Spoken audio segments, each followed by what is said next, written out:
Chapter 1. In the 63rd year of Da Wei's Qing Yuan, in the 3rd month of spring, the rain was drizzling. The new greenery in the city was shrouded in a layer of mist, soaking the land. The roof tiles of the Su family's residence in the capital were washed by the rain, revealing a layer of uniform luster. These were half-moon tiles shipped from Yinzhou. It was said that when moonlight shone on the roof, it would look like fireflies perched on the roof.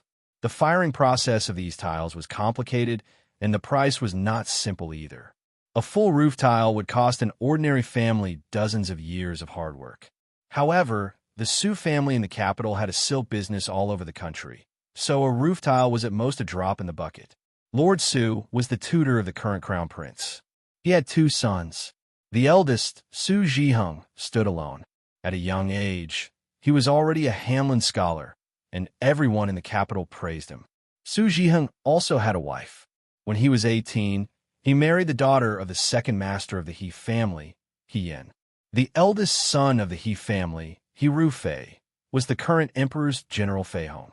The marriage between a scholar and a warrior could be considered a well-matched match. "Madam, what would you like?"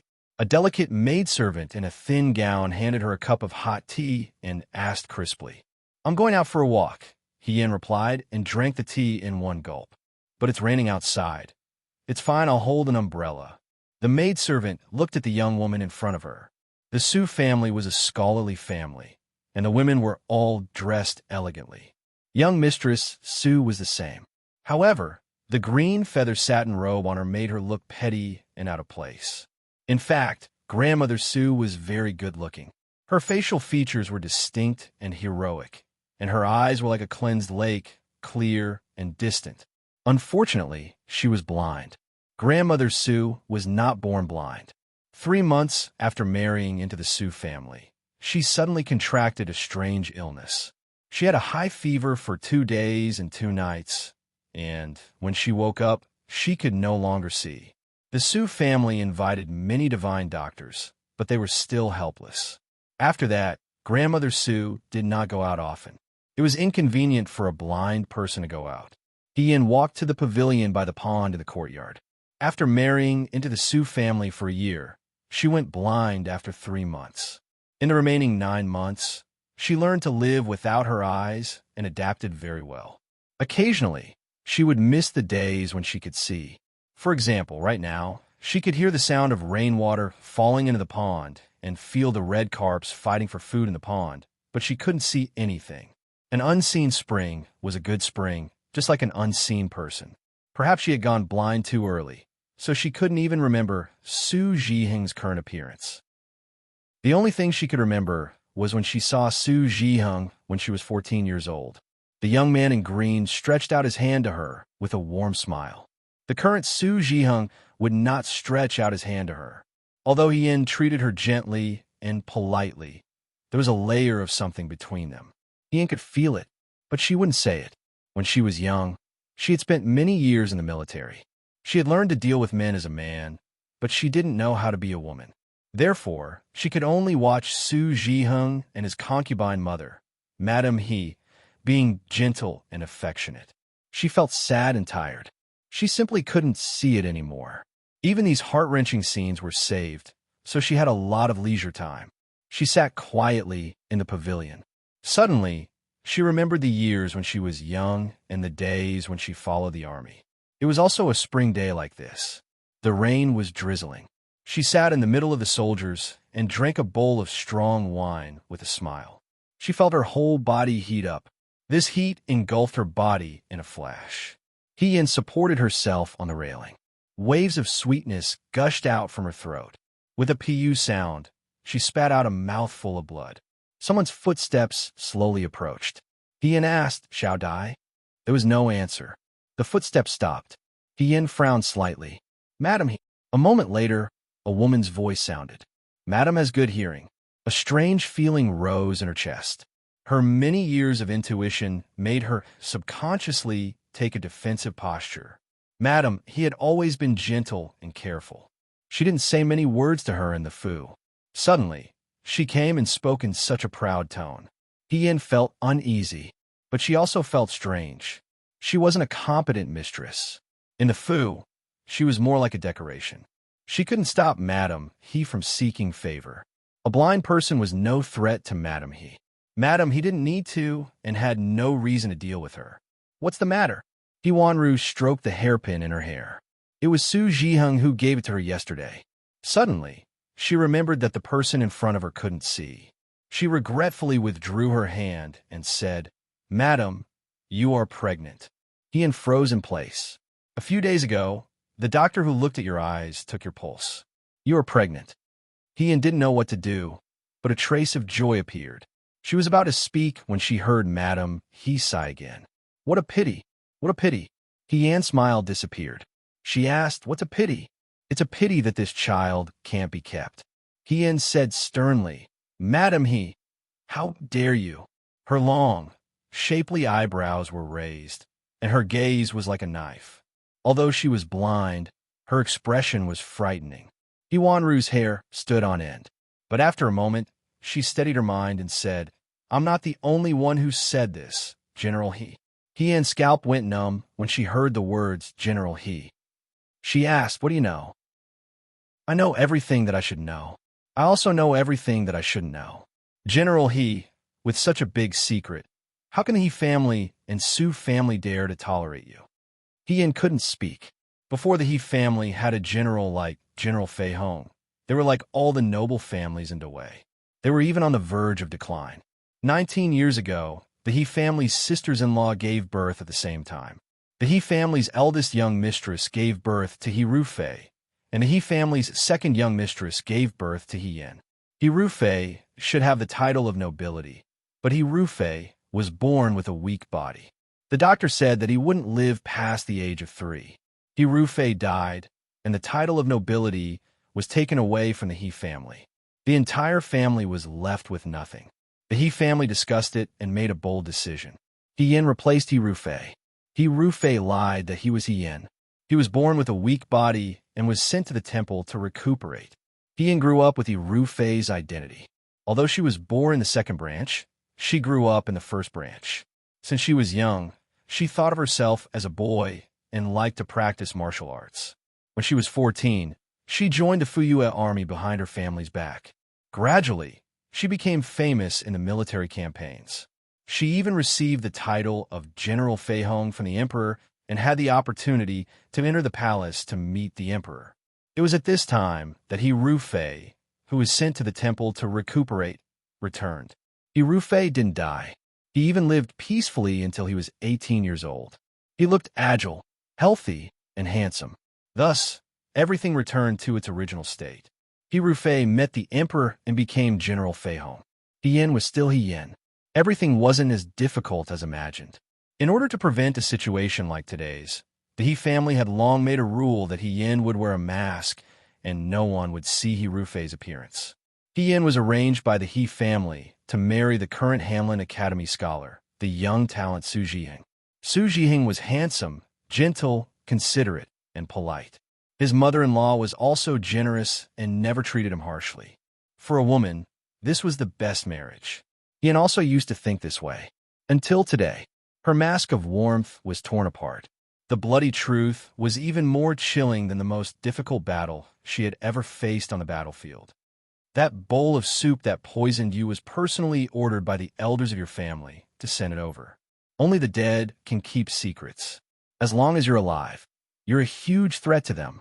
When you were taking the medicine, eldest young master was watching from the room next door.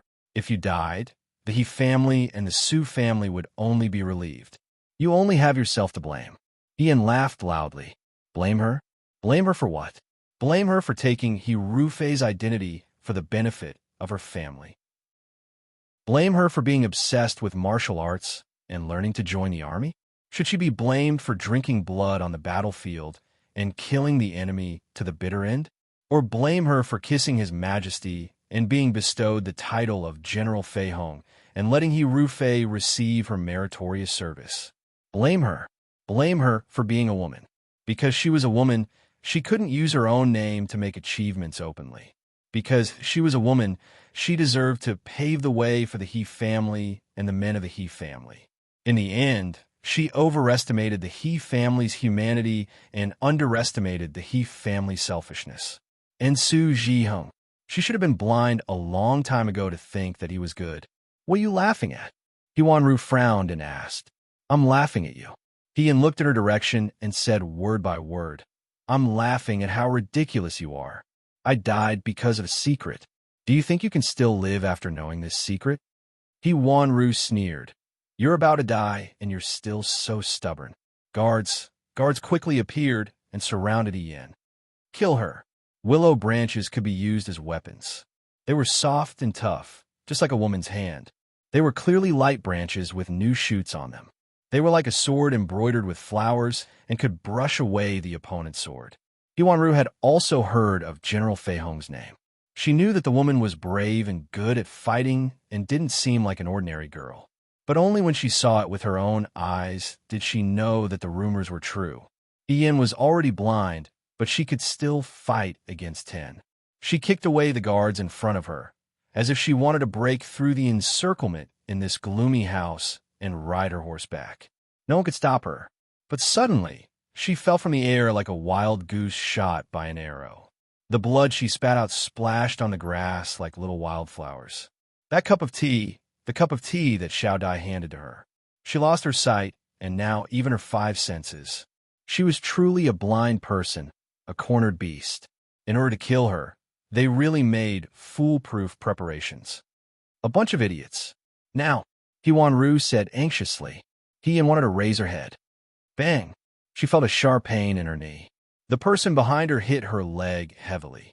Her legs went soft, and she almost knelt down. But in the next moment, she was punched in the back again. The fists fell in disorder and hit her body like raindrops. Her internal organs hurt. They wouldn't hurt her with a sword or leave a trace of evidence on her body.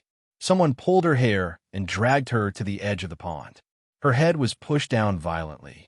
The cold water went over her eyes, nose, mouth, and neck. Ian couldn't speak anymore. Her body fell heavily, but she struggled to look up. The water was getting farther and farther away from her. The sky was like the sunlight. For a moment, she felt like she had returned to her hometown. She vaguely heard the song sung during the march. Her companions read letters home in their local accent, accompanied by Madam, he's panicked crying. Guards, Madam is drowning. She wanted to go home, but she was homeless. Chapter 2. The spring rain seemed to have no end as it continued to fall. However, the room was very warm. The fire in the stove burned brightly. The lid of the boiling medicine pot was pushed up by the steam, and one could clearly hear the gurgling sound of the pot. The girl sat in front of the mirror. In the bronze mirror, a slightly pale face appeared. She had long frowns on her face, thin green and red.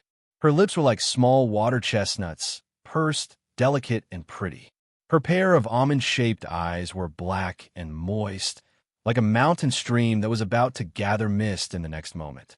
The mist slowly dispersed, revealing a magnificent gem.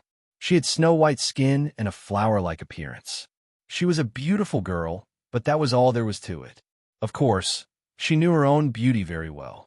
Therefore, in front of the small dressing table, there was already rouge, face powder, and spice bomb.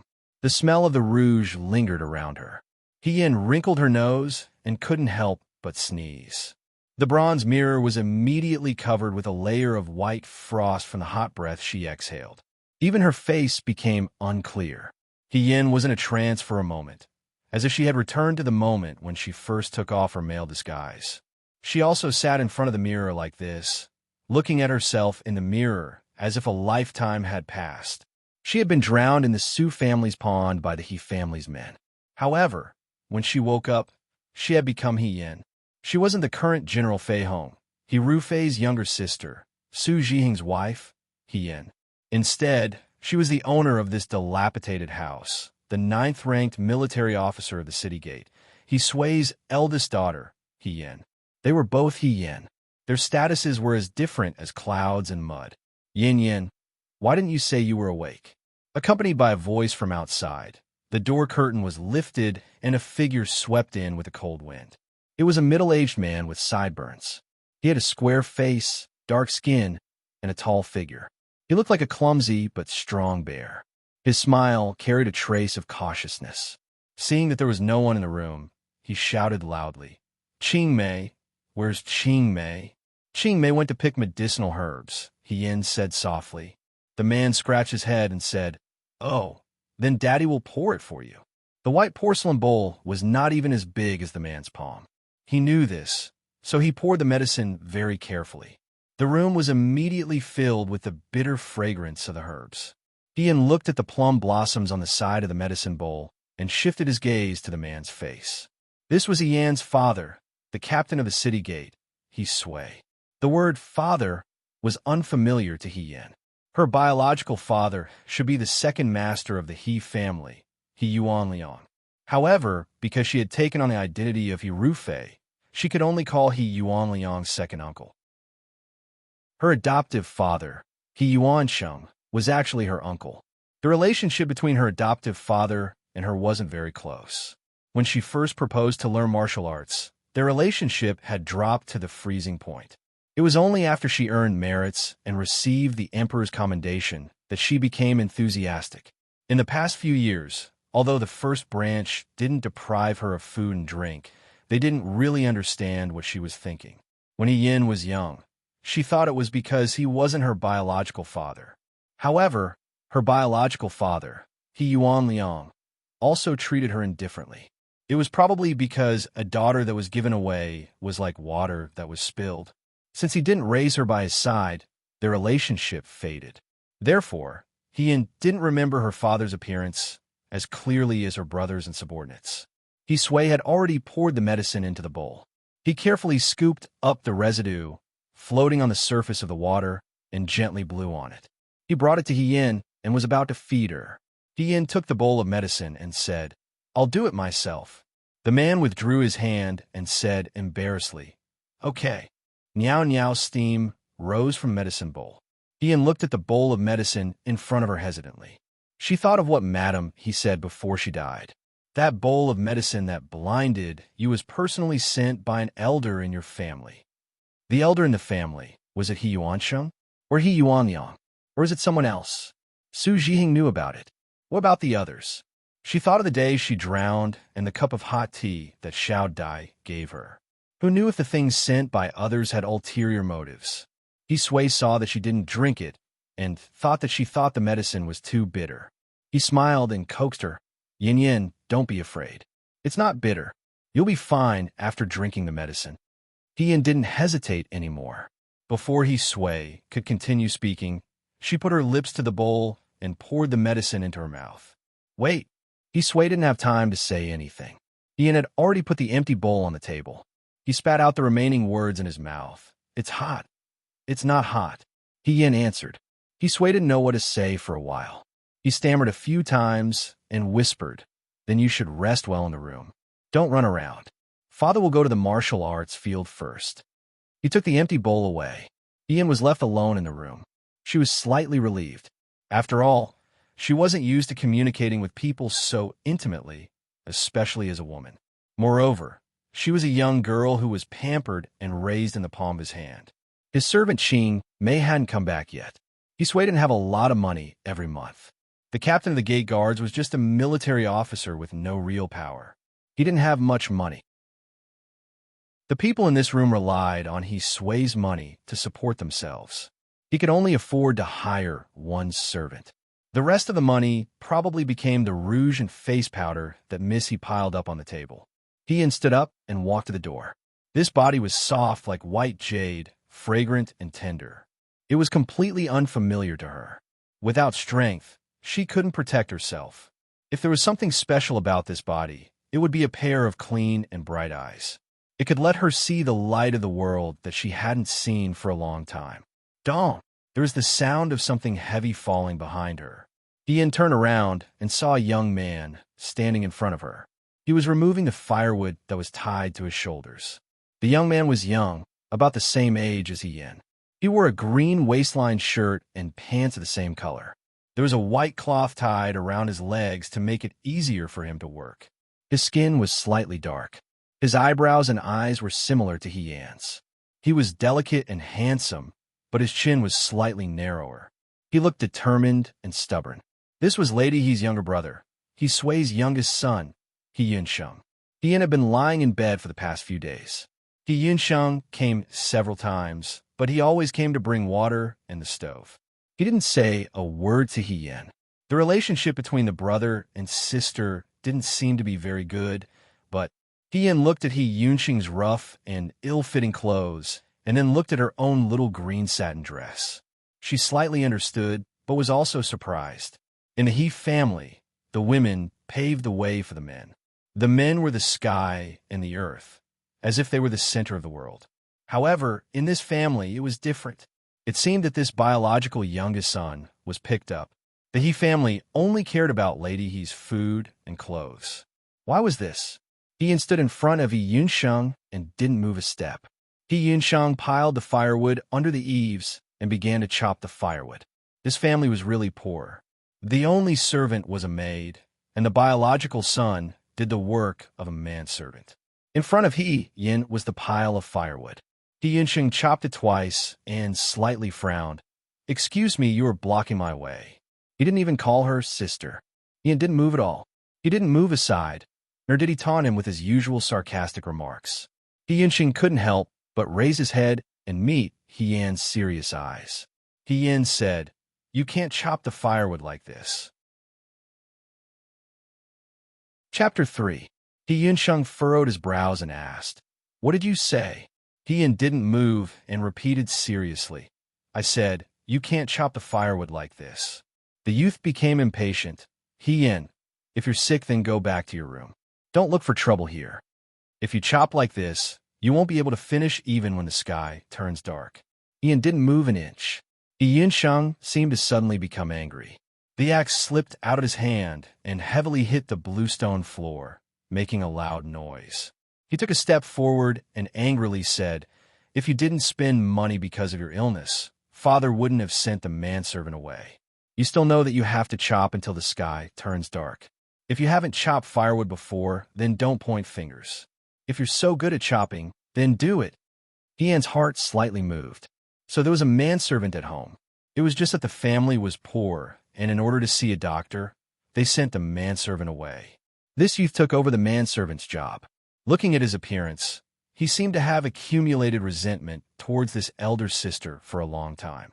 He sneered and ridiculed her without any mercy. Being poor also had its advantages. For example, there was no one in the courtyard, so the embarrassing scene between this pair of siblings would not be seen by others. If it was in the He family and Su family in the past, the maidservants who came to watch the show would probably form a troop of soldiers and horses. After He Yunsheng finished speaking, he waited for He Yin to jump up and scold her.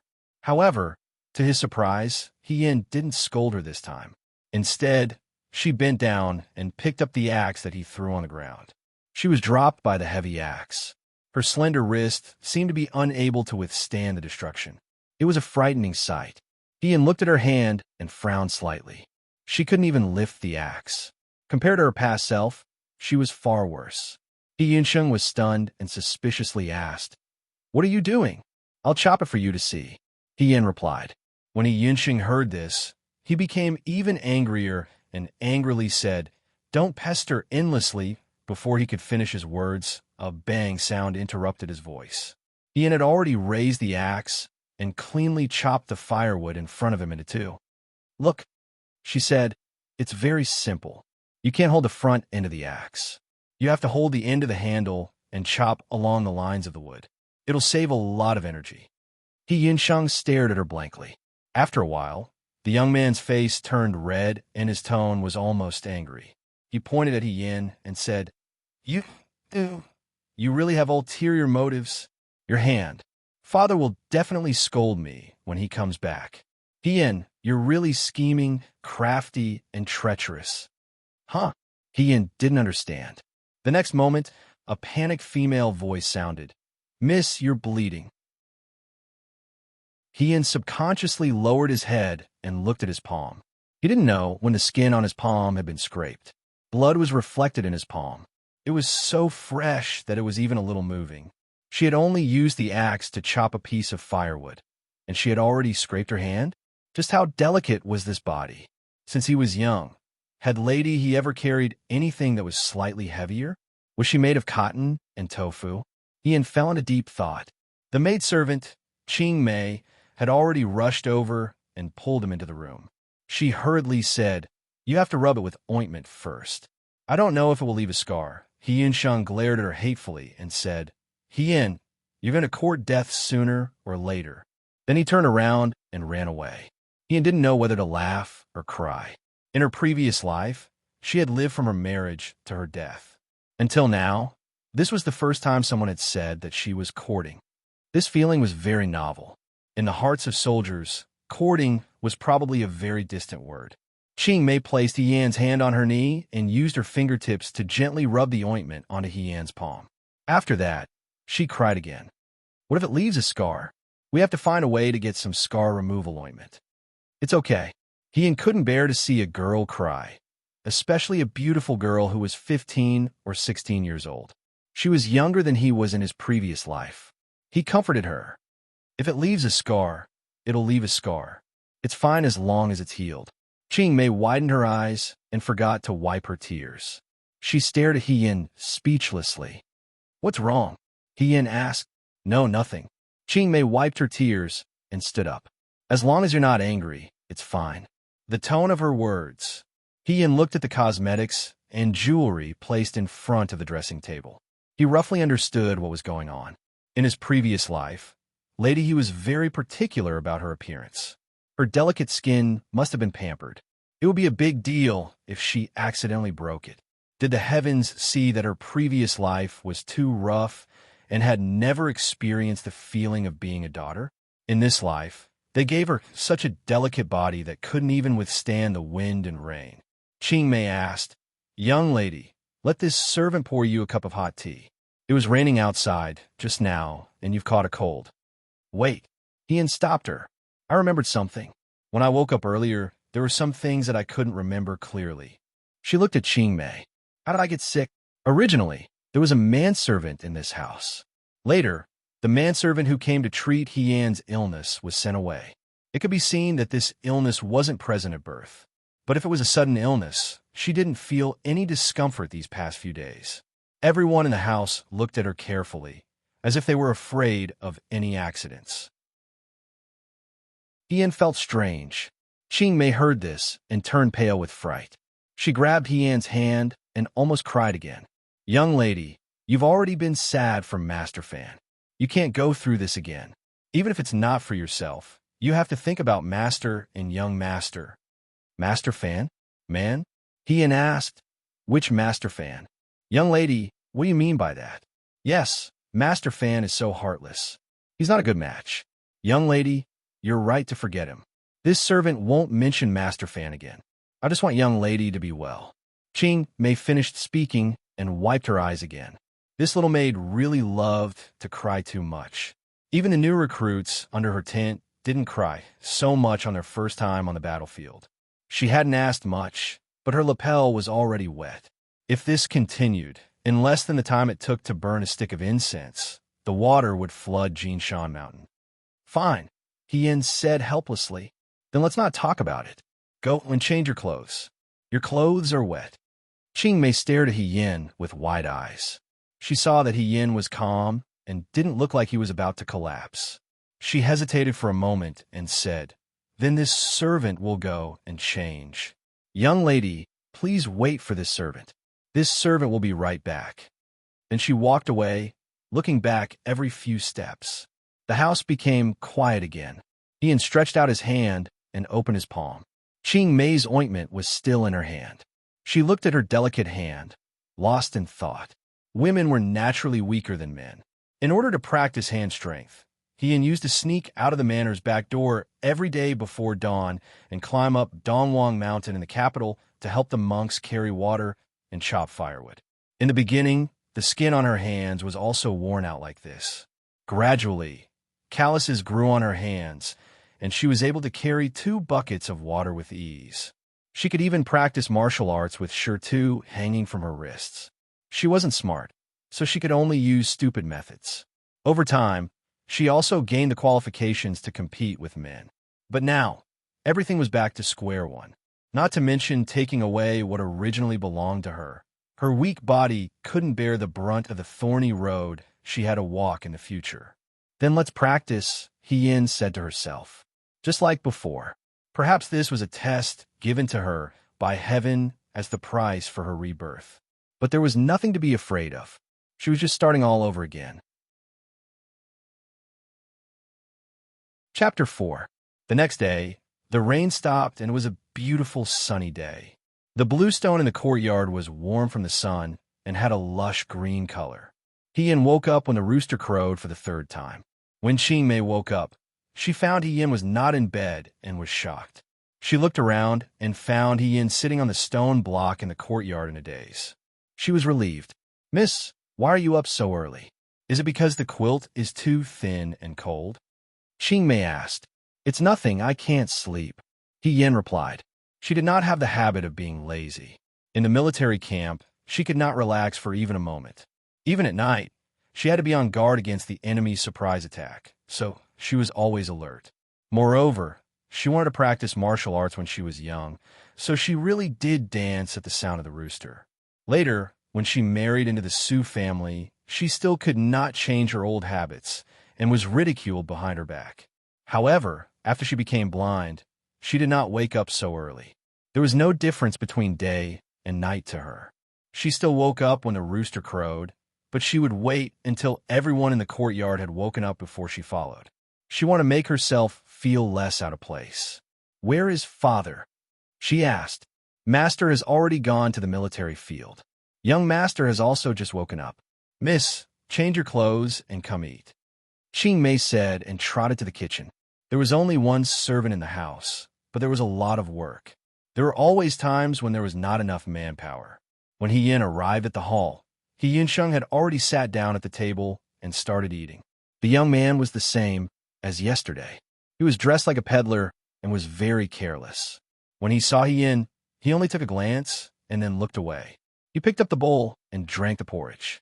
The meal was simple porridge and side dishes. With the He family's financial situation, they could not afford to eat any exquisite dishes. Even so, there was a plate of desserts on the table. They did not look very exquisite and the aroma was coarse.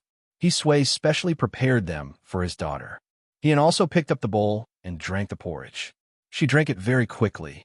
Qingmei and He Yunsheng were slightly surprised. In the past, Hien was picky and refused to eat properly. In the end, he would reluctantly eat a bowl of porridge and only finish it after a long time. After finishing the porridge, she didn't immediately reach for the desserts on the plate. He Sui prepared them for her. Qingmei wouldn't eat them, let alone He Yunsheng. He Yunsheng put the bowl on the table and stood up. Hien looked up and asked, "Where are you going?" He Yunsheng frowned. "What?" Just as he was about to speak impatiently, his gaze suddenly caught a glimpse of the mark on Hien's palm. His tone paused. He thought that Hien would complain to He Sui when she returned home yesterday. Who knew that everything was calm this morning? It seemed that Hien did not go to sow discord. He Sui still did not know that Hien was injured. The young man's tone softened a little. "I'm going up the mountain to chop firewood." In He Yunsheng's mind, Hien, who heard this sentence, should leave with no interest and go back to her room to fiddle with her rouge and face powder. Then, she should dress up and go out for a walk. Who knew that Hien's eyes lit up and said excitedly, "Really? I'll go too." Before He Yunsheng could speak, Qingmei spoke first. "Miss, what are you going to do? It rained on the mountain and the road is not easy to walk on. There's mud everywhere. What if you fall?" That's right. It was rare that there was a normal person in the room. He Yunsheng immediately added, "Don't look for trouble." Both of them thought that Hien was just being impulsive. Hien turned to Qingmei and said, "Father is at the martial arts field during the day and only comes home at night. Qingmei, you have so much work to do. You can't follow me all the time." He Yunsheng. She called He Yunsheng by his name, which made He Yunsheng quiver. "If you don't take me, I'll go by myself." "Hey," He Yunsheng said angrily. "Is there a third person in this room who can control me?" she asked calmly. He Yunsheng was speechless. No one in this room could control Hien's temper, let alone a third person. Because of He Sui's pampering, Hien did not listen to anyone. "Oh, except for that young master fan. If you want to go, then go with me, the young man said angrily. But if you fall on the way and cry and want to go home, I won't send you back. He Yin shrugged. He Yin Sheng left angrily. He could not understand why He Yin had become so annoying after being sick. He Yin used to have a pretentious temper, but now He Yin had a trace of rashness, which made her even more difficult to deal with. She really was He Yunxing's enemy. Longhuan Peak's mountain path was rugged and the terrain was dangerous. Most of the people who came here were poor people who chopped firewood and gathered herbs. Unknown wildflowers grew on the side of the road, which were reflected in the grass. It was very beautiful. But after all, it was not a place to go for a walk and admire the flowers. The Shirtu under his feet was stuck to the cliff. Looking down, it made his legs tremble. He Yinsheng had walked this path countless times and knew that it was not easy to climb up the mountain. He waited to hear He Yan's complaints and cries, but from beginning to end, He Yan did not make a sound. He Yinsheng could not help but turn his head. He was surprised to find that He Yin was not far behind him.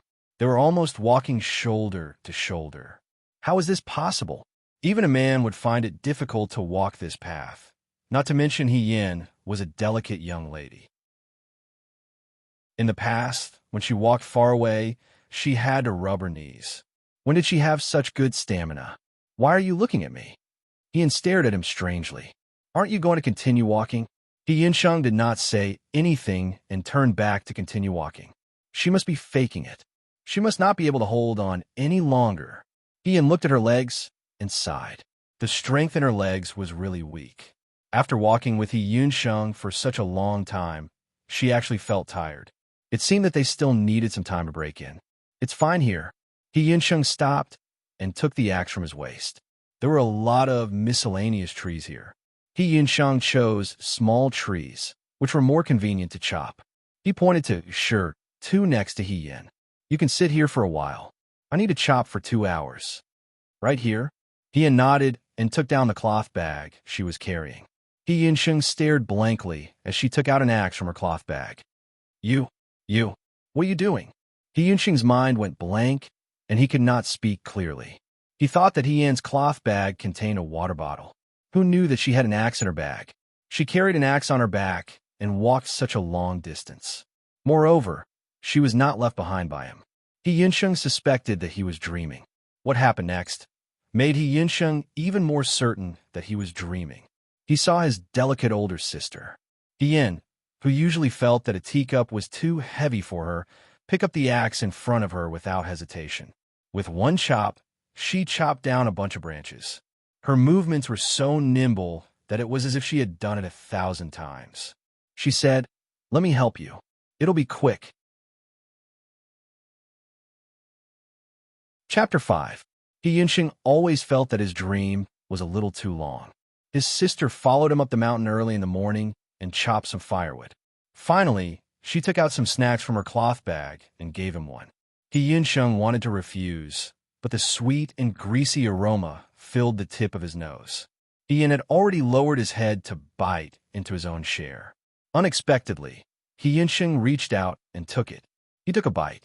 The sweet taste was unfamiliar to him. He Sui was very biased.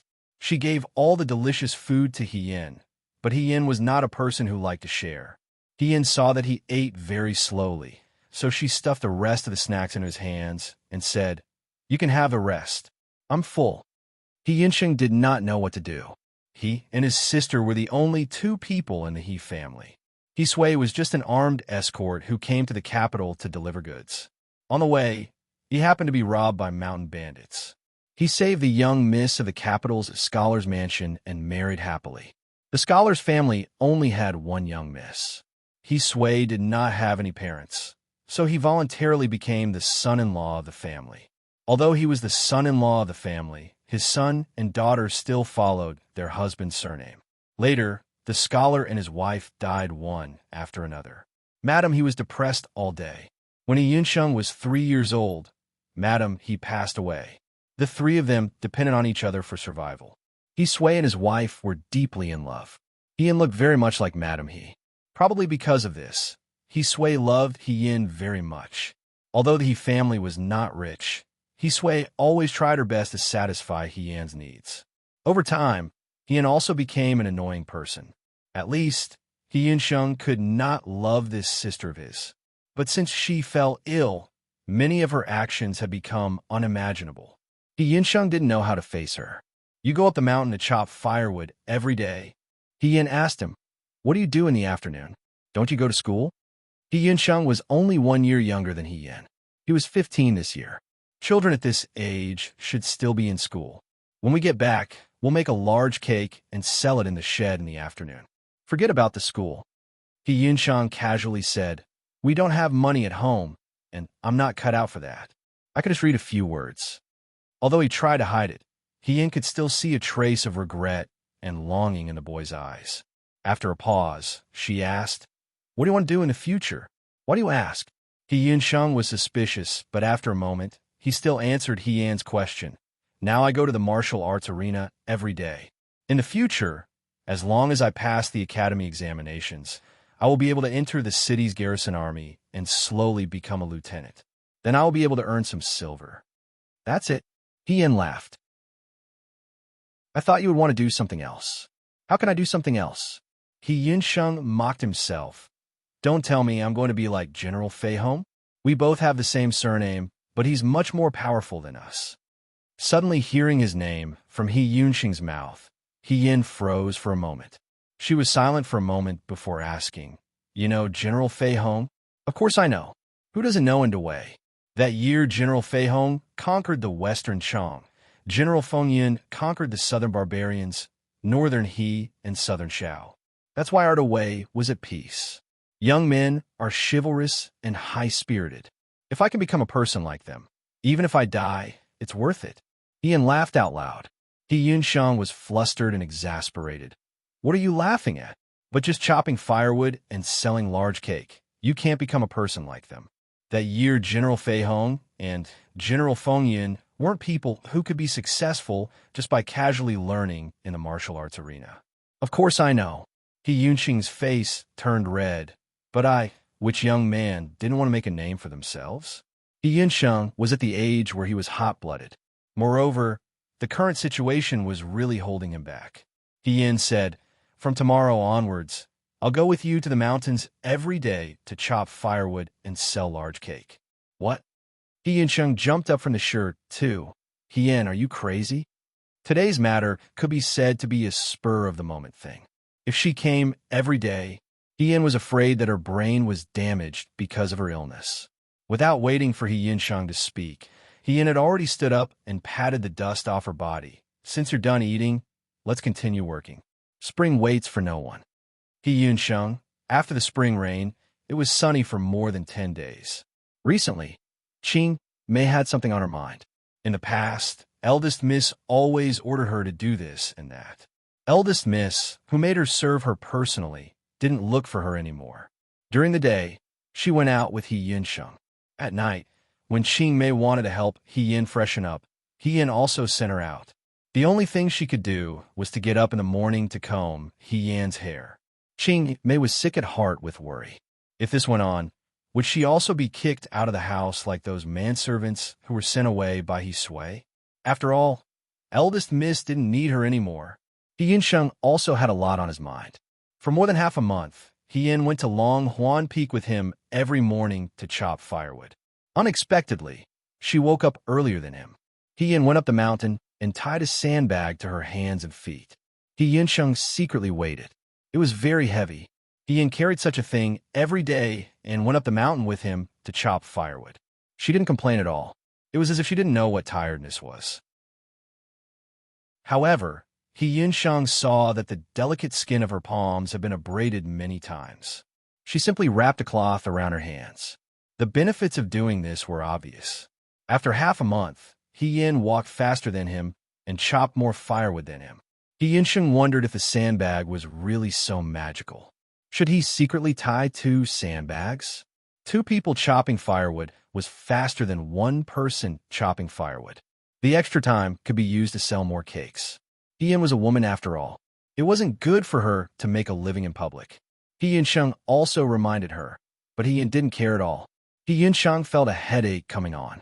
If he Sui knew that he Yin had been with him these days, either chopping firewood in the mountains or going out to sell cakes, he would definitely whip him. Fortunately, he Sui didn't know. Not only did he Sui not know, but he was happy every day.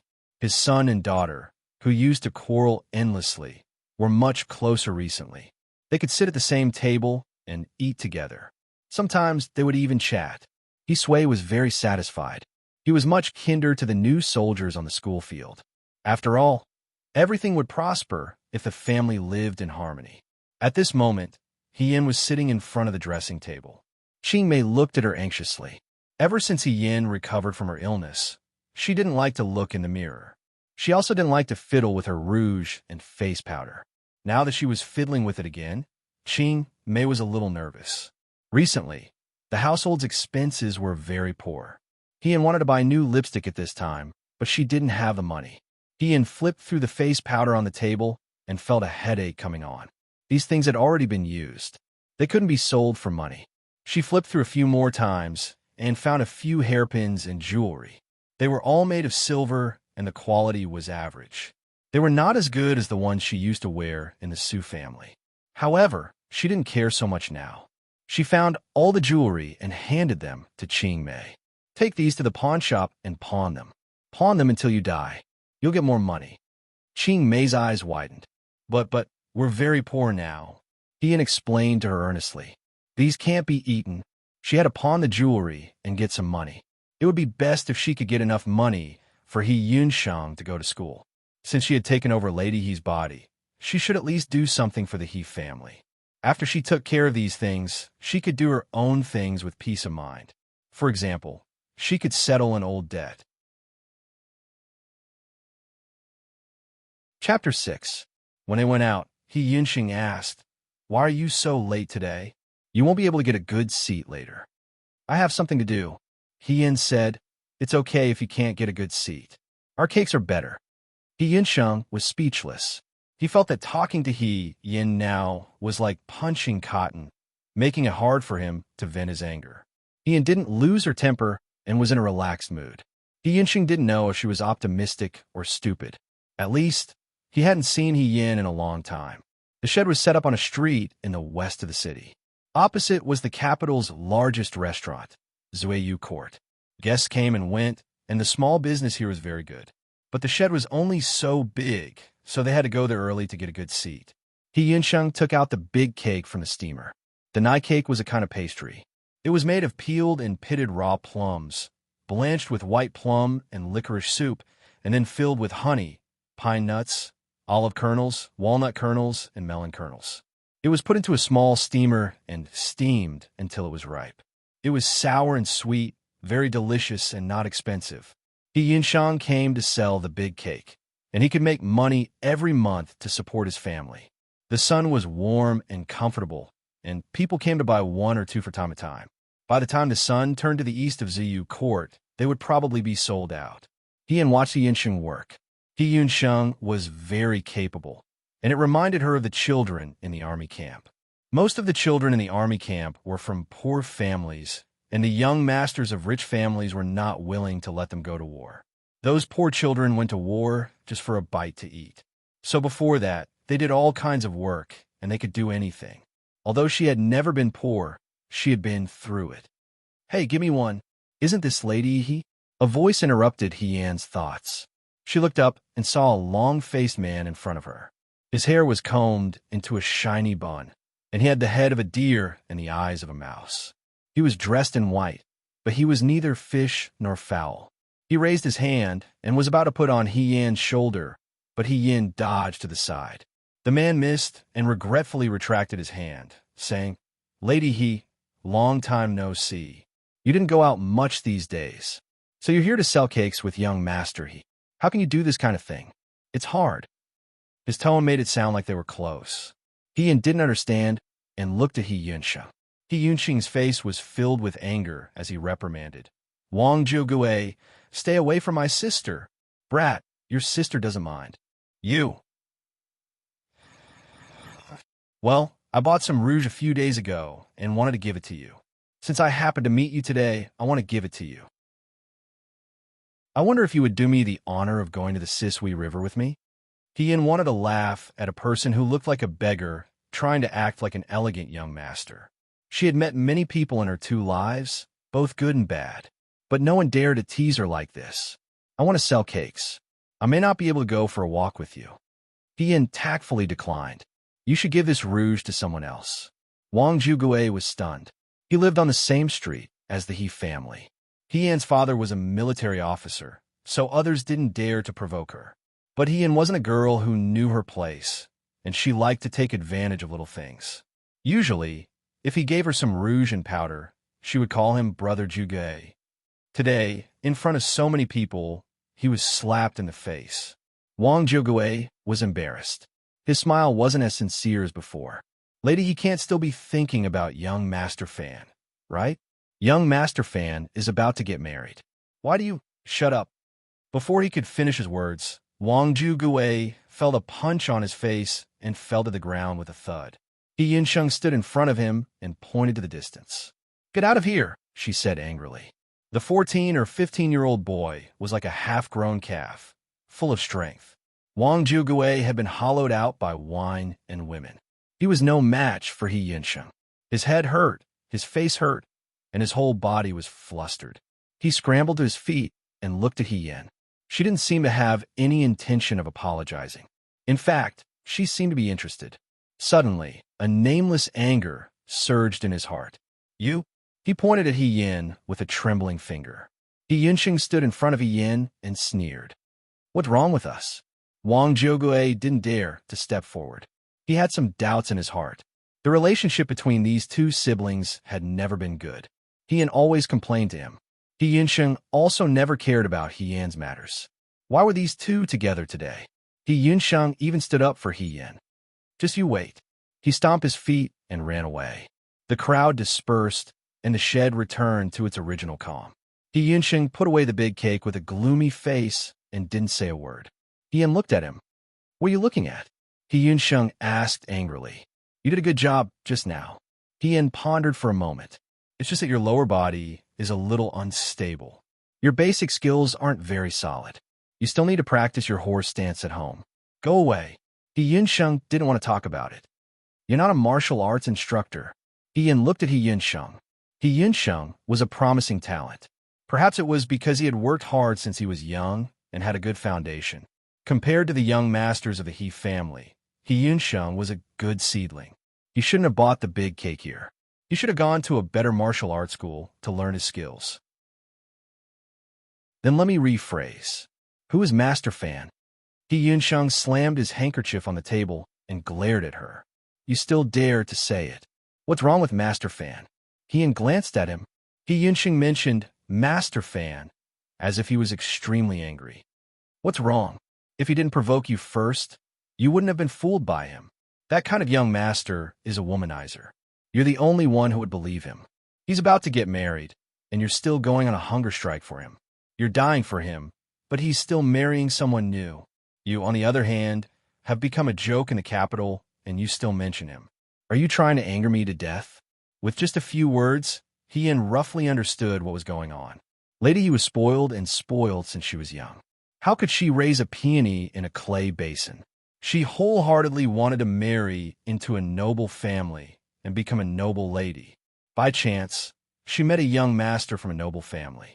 The two of them secretly fell in love. However, Lady He gave her heart to the other party, but the other party was just fooling around. A young master from a noble family would never marry the daughter of a military official. Master Fan's family had already found a suitable match for him and was about to get married. How could Lady He let it go? She personally went to ask for an explanation, but was mercilessly kicked out. She couldn't accept it and wanted to commit suicide by hunger strike. Just as she was about to die, Hien woke up and replaced Lady He. It was no wonder that after Hien woke up, everyone in the He family treated her with caution. They were afraid that she would accidentally commit suicide again. He Yinsheng was still talking endlessly, scolding Hien for not being clear-headed. He didn't know that his real sister had long passed away. Hien wrung her hands at her heart. Lady shouldn't have ruined her life for a liar. Life was very precious. It was a waste to give it to someone who wasn't worth it. Moreover, if she passed away like this, the person who betrayed her would still live freely, but the person who truly loved her would be in so much pain that he wished he was dead. What was the point of hurting her loved ones and making her enemies happy? Her experience was somewhat similar to Lady He's. They both had bad relationships, but she was different from Lady He. He Yuan Sheng, He Yuan Liang, He Ru Fei, Su Zhiheng, and He Wan Ru. She would personally visit them one by one and take back what they owed her. For this, she had done a lot of work. Every morning, she would walk with a sandbag tied to her body in order to regain her strength. Every afternoon, she would sell goods in the marketplace so that she could inquire about the He family and the Su family from all kinds of people. For example, the blind madam Su had accidentally fallen into the water and drowned a few days ago. The first master of the Su family was inconsolable and bedridden. The entire He family was mourning, and the first master of the He family's hair turned white overnight. General Fei Hong and his sister were very close, so he personally took care of his cousin's funeral. The funeral lasted for 3 days and 3 nights, and the whole city knew about it. These half-truths flew into He Yan's ears like snowflakes, and she could only laugh it off. The truth had been covered up, and she had to uncover it. Before that, she had to live well. Chapter 7. At night, the wind came in through the cracks in the window and made the candlelight sway slightly.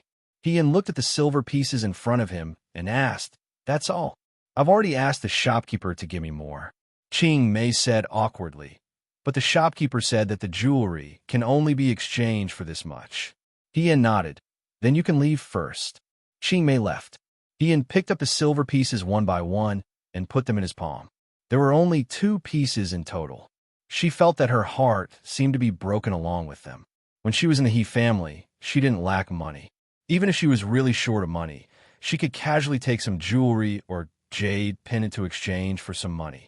Later, when she was on the battlefield, she didn't need money. When she returned to the capital, the emperor's rewards filled several courtyards of the He family. She thought of the gold, silver, and jewelry bestowed to General Fei Hong. She could take any one of them and solve the He family's urgent needs. But she wasn't in the He family now. He Yin sighed heavily and finally understood what it meant to be a penny-stumped hero. Money was money. There was one more thing. She also wanted to go to the drill ground. Going up the mountain to chop firewood every day could certainly strengthen her body, but it only increased her physical strength. If she wanted to recover her strength, the fastest way was to go to the drill ground and fight with others, shooting arrows and riding horses. But she didn't know if He Sui, who loved his daughter very much, would agree. She blew out the candle and went to bed. No matter what, everything could wait until tomorrow. The next day, after chopping firewood and going down the mountain, He Yinsheng had lunch and went to sell cakes. He looked at his big basket full of cakes and asked, "You made so many cakes. Can you sell them all?" "The weather is hot. There are a lot of people coming to buy cakes." He Yinsheng said, "After a few days, it's time to sell other cakes." He Yinsheng was really worried about this family. He was very clear about these business matters. He Yin was in awe and patted his shoulder. "Then let's go." He Yinsheng's body stiffened. He Yin's action was really very manly. When they arrived at the shack, there weren't many peddlers because they had arrived early. The two of them found a good spot near the street. He took out the big cake. It was the beginning of April. When the sun came out in the afternoon, it felt like summer. The large cake was sweet and sour and also had the fragrance of plums. It was the perfect time to buy it as a snack. As He Yinsheng expected, business was good. He Yinsheng picked up the cakes, and He Yin collected the money. While the two of them were busy, they suddenly saw a group of people aggressively rushing towards their position. The leader was Wang Jiugui from yesterday. "Pa!" Wang Jiugui slammed both of his hands on the table. The surrounding people hurriedly retreated, unwilling to be implicated in this disaster. He Yinsheng was fearless and said angrily, "What are you doing? What are you doing?" Wang Jiugui coldly snorted, "You hit me yesterday. Do you think I can just let it go?" He Yinsheng rolled up his sleeves and said coldly, "You want to fight? I'll accompany you." "Good boy, you have guts." Wang Jige took a step back, and the minions behind him surrounded He Yunsheng. Young man, I advise you not to be too arrogant. He Yunsheng was unmoved. At this moment, He Yin said, "Stop." He Yunsheng and Wang Jigui looked at He Yin together. When Wang Jigui saw He Yin, he laughed again and said, "This boy is not sensible, but he is your younger brother. I still have to give face to Lady He. If Lady He is willing to accompany me for a walk, I will let this matter go. I am a magnanimous person and won't bicker with a child. I think you can't spit out ivory from a dog's mouth." He Yunsheng was furious. Wait. He Yin grabbed He Yunsheng's hand. He Yunsheng wanted to break free, but no matter how hard he tried, He Yin's hand firmly clamped down on him. He Yunsheng couldn't help but be stunned. When did He Yin's strength become so strong? If you have something to say, don't say it here. You will scare the people around. He Yin said indifferently, "Let's go over there and talk." She pointed to a small alley in the distance. "No. Okay." He Yunsheng and Wang Jigui spoke together. He Yunsheng said anxiously, "You are a girl. How can you, and them? These people are not good people." Wang Jigui laughed. "It seems that Lady He is sensible. Let's go. I also brought a gift for Lady He today." He Yunsheng still wanted to make trouble. He Yin leaned close to his ear and whispered, "Do you think that I chopped firewood with you in the mountains for nothing? Don't worry, it will be fine. Just for the time it takes to brew a cup of tea." The girl's voice was soft and gentle, with a trace of inexplicable laughter. He Yunsheng couldn't help but be stunned. When he came back to his senses, He Yin had already walked away with Wang Jigui and the others. He Yunsheng wanted to chase after them, but when he thought of what He Yin said to him, he stopped himself. He would trust her this time. The time it takes to brew a cup of tea. If she didn't come back in the time it takes to brew a cup of tea, he would go and find her. On the other side, He Yin and Wang Jigui walked into the small alley. Above the small alley was the wine shop of Ziyu House. They could faintly hear the melodious sound of the zither inside. He Yin had been looking forward to this place for a long time, but she had never been there. Not long after she returned to the capital, He Rufei came back. She was dressed as a girl, so she couldn't enter this kind of place. Younger sister He. Wang Jigui grinned and leaned forward. "What do you want to talk to me about?" "My younger brother." "You're talking about young master He." Wang Jigui was slightly surprised, but he quickly smiled and waved his hand magnanimously. "I won't lower myself to his level. You know that." He took out a round powder box the color of a duck's egg from his bosom and touched He Yan's face with his other hand. "I have you in my heart from now on. We are a family." Before Wang Jigui could finish his words, they were replaced by a scream. In Zuiyu House, the zither string trembled slightly because of this scream. A wrong note was plucked like a scratch on a beautiful jade, abrupt and regretful. Someone asked in confusion, "What's that sound?" A corner of the muslin curtain was lifted by the handle of the fan. The teacup was exquisite, but it was not as slender as the fingers holding the tea. He Yin let go of his hand, and Wang Jigui's arm hung limply, his face full of horror. He Yin smiled faintly, raised his hand, and the box of powder box smashed towards Wang Jigui's head, smashing white foam on his face. "Thank you for your gift, but I don't like this kind of inferior powder. Remember, don't give me this kind of thing in the future." "Slut! Hit him!" Wang Jigui wailed, but didn't forget to give the order. When a young girl heard this, it was as if she had heard a joke. Her eyes curved, and her laughter was as clear as a mountain spring. She was really happy. The spring breeze blew up the corner of her skirt. Her black hair, snow-white skin, almond-shaped eyes were bright and benevolent. She was like a dainty young lady walking on the blue road. But the words she said were terrifying. She rubbed her wrist and said with a smile, "You better not regret it." Chapter 8. Wang Jigui felt that he must be dreaming. He pinched his thigh hard and immediately cried out in pain, "Ouch!" It didn't seem like a dream. But if it wasn't a dream, how could he explain what was happening in front of him? In just a moment, his lackeys were all lying on the ground. The culprit had one foot on the stone steps and was brushing the dust off her clothes. Feeling Wang Jigui's gaze, she looked over. Her eyes were clear and bright, making Wang Jiogui's hair stand. He had never seen Hien like this. Hien wasn't like this. Hien was beautiful, mean, greedy, vain, and liked to take advantage of others. There were countless women like this in Shuo City. Most of them were arrogant, but their lives were thin. The good ones could become concubines in rich families. The bad ones would marry an ordinary person and live a sad life. Hisui raised her like a young lady. Hien had never touched any sharp weapons in her life.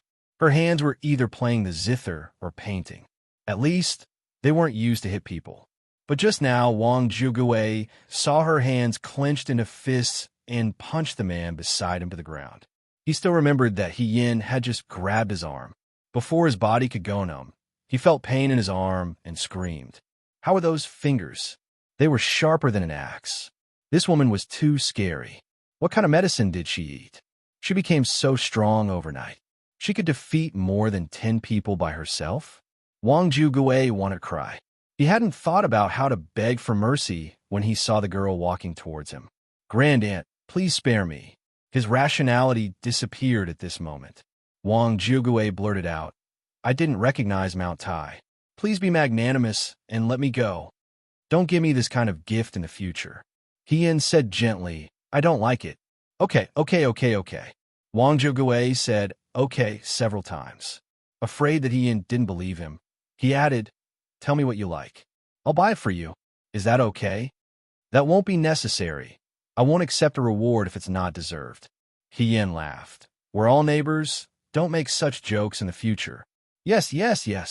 Wang Jigui was moved to tears. But I have something to ask you, she said. A moment later, Hien left a mess on the ground and left in a relaxed manner, leaving behind groans and groans.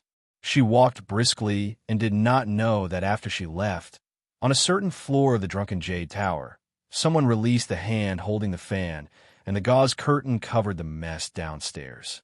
When did the women in the capital become so fierce and fierce? This was a brisk voice that was filled with laughter and ridicule. Could this be the reason why Uncle is still unwilling to get married? His words were not answered. The man continued, Uncle, why don't we ask around and find out which family that young lady was from? If she's not bad, why don't you take her in as one of your female guards? At night you can. Bang. Someone's fingertips lightly tapped the table, and the tea lid on the half-cup accurately flew into his mouth with a whoosh, leaving him speechless. Woo-woo, woo-woo. The man was unwilling to give up and made threatening gestures.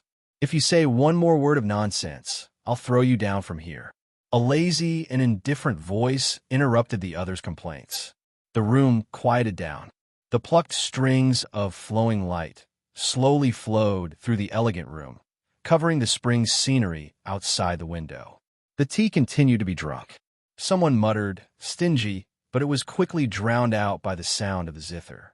Hien saw that Hien came back safe and sound and was relieved. Are you okay? Where are Wang Jigui and the others? Hien didn't see Wang Jigui's figure and asked. I tried to reason with them and move them emotionally, and they left. They also said that they will come another day to apologize and won't do such a thing in the future.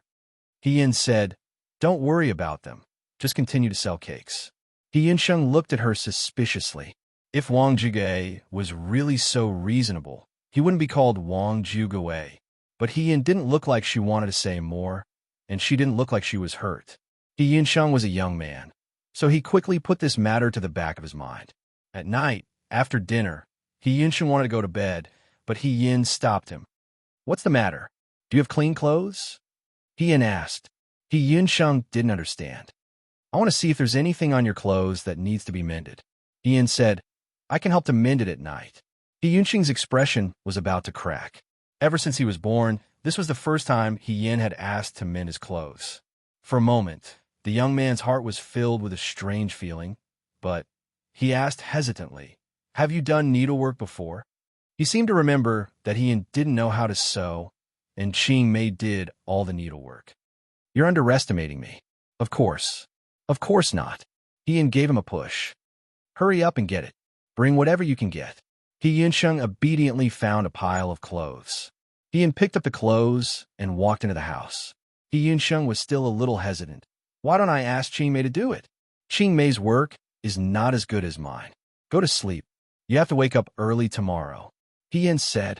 After sending the young man away, He Yin returned to the house and looked around. Finally, she found a maroon round-necked, narrow-sleeved long robe. He Sui probably gave all his money to his daughter. He Yunsheng didn't even have a decent piece of clothing. He only had some cotton clothes, and this long robe was probably the leftovers of other people. The color of the washed clothes was old. Fortunately, she was about the same height as He Yunsheng, so the long robe barely fit her. Then, she tied her hair into a man's bun and stuck a tree branch outside the door. She made her skin darker and her eyebrows thicker. He Yin looked at the mirror. She looked like a young man. In her previous life, she was very good at dressing up as a man. At least during those years, no one noticed anything wrong. In this life, she didn't feel awkward dressing up as a man. Unfortunately, she wanted to be an elegant young master, but when she wore this robe, she looked like a young master from a declining family. It was barely pleasing to the eye. She paced back and forth in the house. When she was sure that nothing would go wrong, she secretly opened the door and walked to the courtyard. She nimbly jumped over the wall and came to the street. At this time of the year, there was no curfew in the capital. It was a lively and bustling time. He Yin walked along the brightly lit street. The boats along the shore sang and danced pleasantly. The hawkers on both sides of the street shouted loudly. Spring was full of life. It was a prosperous night. She hadn't been able to go out like this for many years. He Rufei had returned to the He family.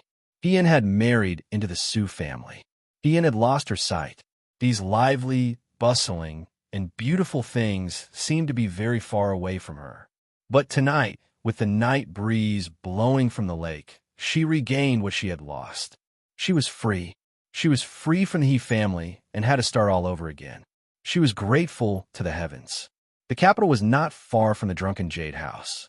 Outside the Ming House, beautiful girls were welcoming guests with smiles on their faces. This was not a brothel, but the capital's largest and most famous gambling house, Lutong House. Ian stopped in front of Lutong House. Chapter 9. At the entrance of Lutong Zhuang, a woman wearing a flower hairpin stopped He Yin and said, "Gongzi, this is a gambling house." "I know." He Yin nodded and took out a piece of silver from his sleeve. He waved it in front of her and said, "I'm here to gamble." The woman was stunned. Before she could say anything, He Yin had already walked in. The woman standing outside the gambling house was a gambling prostitute. The people who came to Lutong Zhuang were all from wealthy families. Silver was worthless, so they learned to treat people differently. Those who didn't look very rich would persuade people to leave. First of all, it wasn't very nice for poor people to walk inside. They would dirty the embroidered carpet. Second of all, the poor people cared about money and couldn't afford to lose. Once they lost, they would cry to the heavens and earth and refuse to pay. They would disturb the noble's mood and lose more than they gained. He Yin's clothes were old and washed. He definitely didn't look like a young master from a wealthy family. Unfortunately, the gambling prostitute didn't have time to stop her. She had already entered uninvited. The gambling house was full of people. Everyone's face was red. Those who won were naturally complacent. Those who lost were unreconciled. They took out a stack of banknotes and shouted, "Again!" He Yin walked and looked around. It turned out that the rumors about gambling houses and brothels were true. Today, after she taught Wang Jiugue a lesson, she asked Wang Jiugue a question. She asked him which was the biggest gambling house in the capital. Wang Jiugue, a street punk, must know. Sure enough, Wang Jiugue told her about Lutong Zhuang. He Yin had never been to a gambling house. Before she joined the Fuyue army, because of her special identity, she couldn't go to places with more people, let alone a gambling house. When she joined the Fuyue army and returned to the capital after winning the war, He Yunsheng came back. She became the misty of the second branch of the He family. She couldn't go to this kind of place. Therefore, this was the first time she didn't even know where the gambling house was. Lutong Zhuang, on the other hand, had everything. Pai Gao, Danqi, Chinese chess, grass fighting, cockfighting. She was dazzled by the sight. While she was amazed, she also felt that it was a pity that she did not know how to do any of these. Some people were guessing the dice. They put the dice in a bowl and guessed the number. This was the simplest game, and it also attracted the most people. Hien's eyes were dazzled by the flowing silver. The corners of Hien's mouth finally broke into a smile. The He family was really too poor, but He Yunsheng still had to attend a school or martial arts school.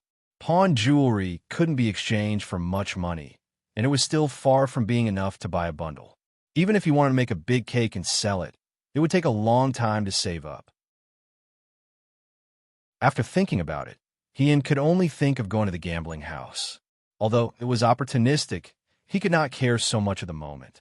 Hey, brother, why are you standing here? Don't stand here if you don't want to gamble. The people around Hien shoved him with disdain in their eyes. If you don't have money, why did you come to a casino? Can't you just buy some nice clothes? It was really unappetizing. Hien said, let's gamble. The people around were all wearing gold and silver. They were either rich or noble.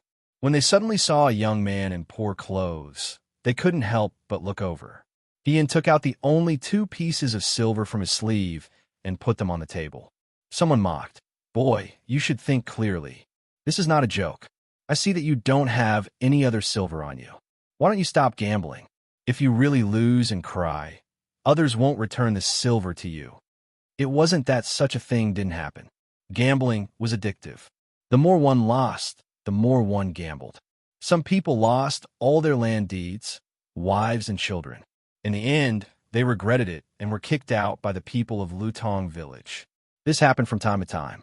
They looked at Hien with pity. The poor people in Lutong village had no way out. Hien smiled. It's okay. I'm just gambling for fun. Everyone burst into laughter, but no one knew whether they were laughing out of goodwill or just for fun. The dice were put into the bowl and turned upside down. The dealer shook the dice left and right. The dice made a crisp sound. It was accompanied by the lively voices of the people. It was like music. He could vaguely hear the rough men talking and laughing loudly. Hien remembered those years in the barracks.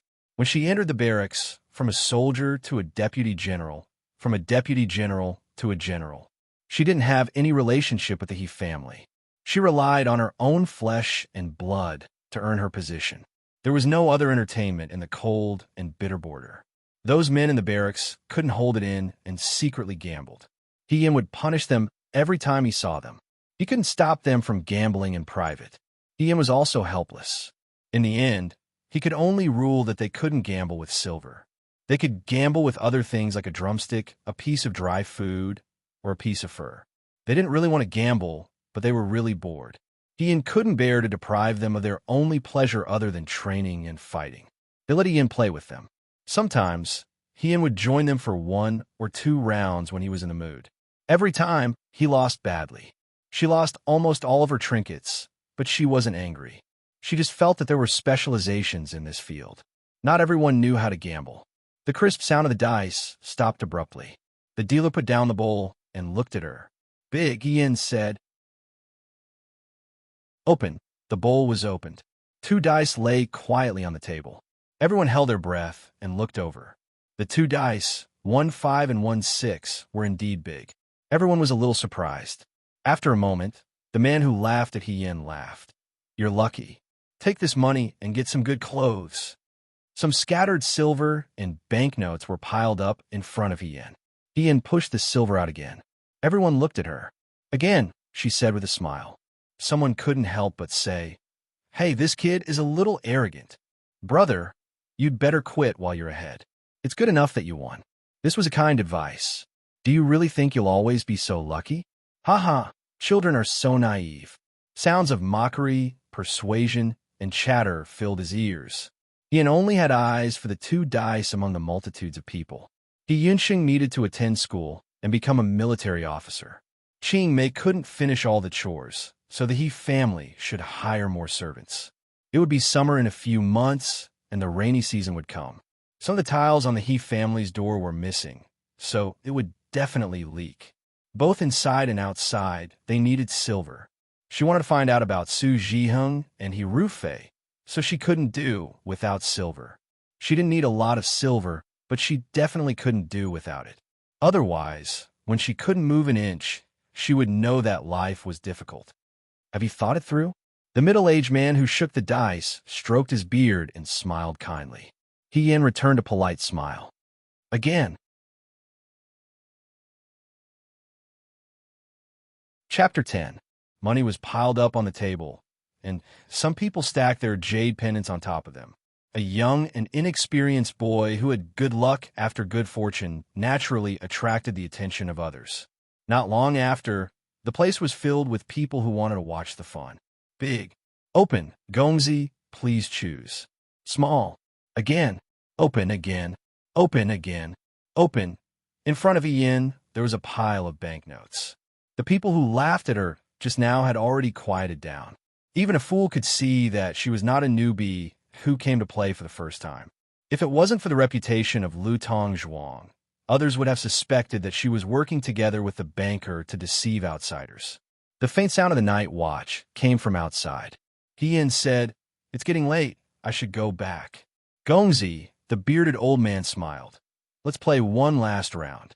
How about we change the bet?" Yin looked up at him. "How do we play? Let's not play big or small. I think Gongzi is an expert. How about we guess the number of the dice?" He pushed all the jewelry and banknotes on the table to the middle of the table. If Gongzi wins, these will all be Gongzi's. Yin looked at the banknotes on the table. She had already won a lot, and she knew that this would attract other people's attention. In the past, when she was in the army, she had heard the young generals talk about the dark side of casinos, so she knew a thing or two about it. She should have stopped when she was ahead, but for some reason, Yunxing's yearning gaze when he talked about going to school appeared in her mind, as well as the one and only clothes she was wearing, which had been washed out. "Okay," she said. The crowd was in an uproar, and the atmosphere suddenly became tense. Guessing big or small and guessing numbers were two completely different things. Guessing big or small depended on luck. There were only two outcomes, big or small, but the number had to be accurate to every single one. If it was wrong, it was wrong. The chance of winning was too small. Unless it was someone who really knew how to throw dice, they probably wouldn't do it like this. Moreover, the banker's method was different. He had also pushed all the banknotes in front of him forward. If she lost this round, everything she had done tonight would have been for naught. If he won, Yunxing's tuition would be enough for the He family's food and drink for the next 3 to 5 years. When the crowd saw this, they all raised their stakes. "Me too. This is my silver. I bet on this brother to win." "How is that possible?" "I'll bet on my opponent." Ha! The higher the stakes, the more people would watch. Getting rich overnight was even more irresistible than the best opera troupe in the capital. The long-bearded old man slowly lifted the bowl, and the casino quieted down. It seemed that only the sound of the dice colliding in the copper bowl could be heard. Yin was slightly distracted. Her gambling skills were really terrible. At least before she returned to the capital, before she married into the Su family, it was as bad as before. Not long after she got married, she played the leaf card game with other madams at various banquets as young Mistress Su. She always lost miserably. At that time, Su Zhiheng always laughed and said, "Yua, why are you so stupid?" That was a rare moment when he showed her mischievous side. She thought that she caught this handsome man's gentleness and intimacy. She was very happy and secretly made a decision to learn her skills well so that she could make Su Zhiheng proud at the next banquet. Unfortunately, before she could seriously learn the leaf card game, she became blind. Whether it was a family banquet or an external banquet, the Su family couldn't let a blind person represent the main branch. She didn't go out anymore, but the food was really boring and stuffy. She couldn't see, so she could only learn to listen. She wanted to be a blind person who could move freely. Even if she couldn't see, she didn't need other people's help. She had always been competitive, so she started practicing again. First, she listened to the sounds and learned to distinguish shapes. Then, she slowly moved. When she was almost ready, she could use the branches in the fu as swords and secretly make gestures. It was at that time that she learned to listen to the sounds of the dice. Ian felt that the dice were much simpler than the leaf card game. The more delicate something was, the more it tested one's hearing ability. She listened like this, and each side of the dice had a slight difference. She shook the dice in the bamboo tube and poured it on the table. She silently recited the numbers and then used her fingers to test it. At first, she always made mistakes. Once, after she finished reciting the numbers and touched the dice, she finally smiled. She succeeded.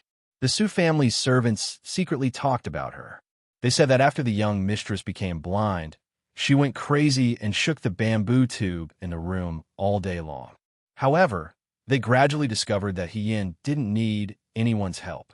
She could still eat, live, and travel. She could accurately distinguish each Sioux family servant by their voices and knew where each utensil was placed. If she didn't know that she really couldn't see, she would be no different from a normal person. Su Jihing praised her for being amazing. He held her hand and praised her. Hien was very happy, but also a bit disappointed. She didn't know what she was disappointed about, but she always felt that perhaps it shouldn't be like this. Now that she thought about it, at that time, her hearing ability had been trained to perfection. She could probably hear Su Jihing's coldness and perfunctory tone when he spoke to her. However, her emotions made her subconsciously avoid this thought. Hien lowered her eyes. In the end, the person involved couldn't see clearly. The sound of shaking the dice came to an abrupt end. With a bang, the bowl was upside down on the table. One dice, two dice, both of them landed. Everyone looked at Hien. Hien closed her eyes. It was as if she had returned to the days when she was in the Sioux family. She sat in front of the table, shaking the dice alone. She opened the lid alone. She touched each side of the dice alone. She tried to grasp the light in the darkness. 2-5. She opened her eyes and said. The upside-down bowl and chopsticks were opened, and the two dice fell naked in front of everyone's eyes. At first, it was quiet. After a while, someone softly cried out in surprise. Then, one after another, cries of surprise rose and fell. Hien was closest to a pampered young master. He grabbed Hien's arm and shouted, "Master, from today onwards, you are my master. Please accept a bow from your disciple." Hien helplessly pulled away the young master's hand that was grabbing her arm. The long-bearded old man's smile stiffened. However, after a moment, he stroked his beard and said with a smile, "Young master, you have good skills. These silvers are all yours." After a pause, he said, "May I ask young master's esteemed name? Would you do me the honor of drinking a cup of tea with this old man before you leave?" Hien put all the silver notes and jewelry into her bosom and politely declined. "Nameless brat, there's no need to mention it. It's really late today. As for the tea, I'll drink it another day." After she finished speaking, she walked past everyone and quickly left Lutong Manor. The people in the gambling house continued to marvel at the gambling house. The long-bearded old man's smile didn't change. He turned around and walked upstairs. Someone bowed their head in front of him. He said, "Follow him." On the other side, the big man with a gloomy face pressed his fingers together and waved to Ding behind him. He then followed him out of Lutong Manor. "You want to run away after winning my money? There's no such thing in this world, idiot." Chapter 11. The night was dark, and no one could be seen in the alleyway. Occasionally, a wildcat would jump by, and its soft meows would fill the capital's spring night. The young man clutched the bulging things in his arms and walked through the alleyway like a ghost. An ordinary man's wealth is his own ruin. She won so much money in Lutong Manor, so it was inevitable that she would annoy others.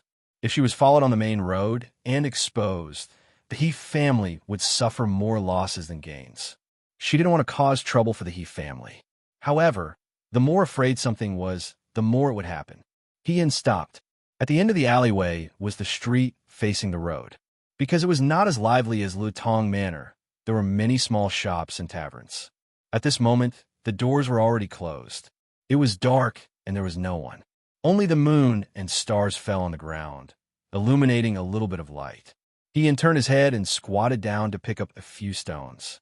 After pondering for a moment, he suddenly turned his head and threw them. The stones were fast and sharp, like the arrowhead of an arrow. With a few puff, puff, puff sounds, someone fell down from the darkness. "Don't follow me," Hien said. "You can't catch up with me. What have you at us?" Another voice sounded. Several people walked out from the other end of the alleyway. The burly man in the lead was bare-chested. His palm looked like it could break Hien's neck. "Stinky brat, it seems that you have a lot of enemies." The burly man laughed. "Didn't anyone teach you not to attract too much attention when you go to a casino for the first time?" Hien gathered the money in his arms and calmly replied, "Since it's my first time in a casino, naturally no one taught me." But in his heart, he thought that the people in this casino were really like what the brothers in the tent said. They were not good people. They could even break the rules they set. "You still dare to be stubborn when you're about to die?" The burly man flew into a rage. "Today, I will teach you how to be a person. I will twist your arm off and make you kneel and call me grandfather." Ian stood in the alleyway. In front of him was the burly man and his servant, and behind him were unknown people. There was no way to escape, but she didn't even have a weapon. "Then let's see if you have the ability." She slowly clenched her fists. "Arrogant." The burly man waved his hand, and the ding-e from the surrounding families rushed forward. He himself also rushed forward, but he did not use any technique. He raised his hand and chopped toward Hien's back. Under the moonlight, the young man lowered his body and nimbly dodged the attack. He only saw a blur in front of his eyes before he felt a heavy punch on his back. This was like adding oil to the fire. He roared furiously. When he looked at the young man again, he had already jumped onto the wall of the alley. "Catch him!" Hien Stalker seemed to have understood what was going on. Someone grabbed Hien's clothes and pulled her down. Rip! The hem of his long gown was torn open by someone. "Aya!" She sighed. "It's broken. You're still in the mood to worry about your clothes?" The burly man was so angry that his nose was crooked. He was even more furious. "I'll beat you to death today." He rushed toward Hien. This man was as big as a small mountain. When he moved, he seemed to feel the ground shaking. In addition, he had many servants. If he wanted to teach this young man a lesson, it would be easy. But today, he kicked an iron plate for the first time. This young man looked young, but for some reason, he was like a loach. He was slippery, and no one could catch him. He shuttled back and forth in this group of people. He didn't attack much, but every time he hit a vital point. Not long after, the servants and guards were beaten to the ground. He dodged the burly man's punch. She turned around and kicked the man's abdomen. Unfortunately, her movement was a little crooked. The burly man screamed in a moment. "Sorry, I didn't do it on purpose." She was a little guilty. After all, this body and her skills were not well coordinated. She couldn't hit the target with her punches. The burly man covered his lower body and fell to the ground moaning. That sound in the night made people's hair stand on end, but also sad. He bent down to pick up the silver on the ground. She worked hard for the whole night and even fought a fight. It wasn't easy to earn the silver, so she couldn't let others take advantage of it. The moonlight fell on the ground. The ground was full of silver and jewelry. The young man bent down to pick them up. It was like a scene in a fairy tale where a scholar accidentally stumbled into a fairyland and accidentally saw treasures everywhere. He couldn't help but take them for himself. He thought of this and found it funny. She laughed. She picked up the silver and looked at the people who were groaning on the ground. She was about to run away when she suddenly heard a gentle voice. "Little brother, you dropped your silver." Ian looked back. She saw a young man standing at the door of the pub with the lights out. He was wearing an indigo wide-sleeved robe. The robe swayed in the wind, making his figure look even thinner. His fine black hair was tied up with a blue jade crown. He had long eyebrows and thin eyes. He looked extremely gentle and refined, like a fairy. He had a smile on his face as he took a step forward. There was a piece of silver in his palm. He must have dropped it during the battle just now. She had already sensed that there was someone else in the pub. However, the other person was here from the beginning. He didn't come out and didn't want to participate in the fight. He was probably just a passerby, so she didn't care. She didn't expect to see this person at this moment. Ian had seen many men.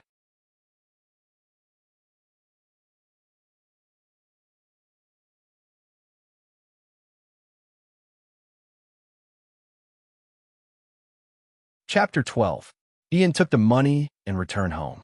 Ching Mei didn't notice that Ian was fumbling for the small box of rouge and face powder on the table. He poured everything inside and threw the silver and jewelry he won tonight into the box. Then, he groped around in the dark and went to bed. She was probably in a good mood after winning the money. She also solved her worries. That night, she slept very soundly. In her dream, she was gambling with her brothers in the tent.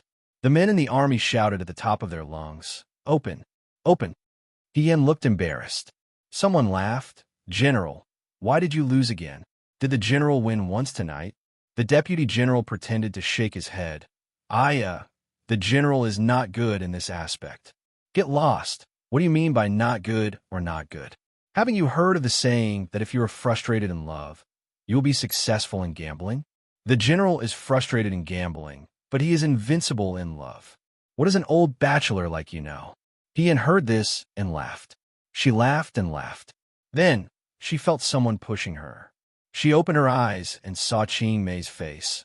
"Miss, what good dream did you have? Why are you laughing so happily?"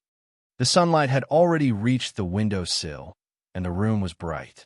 She stretched out the back of her hand to block the dazzling light. She was a little surprised that she woke up late. Sure enough, it was a good night's sleep in spring.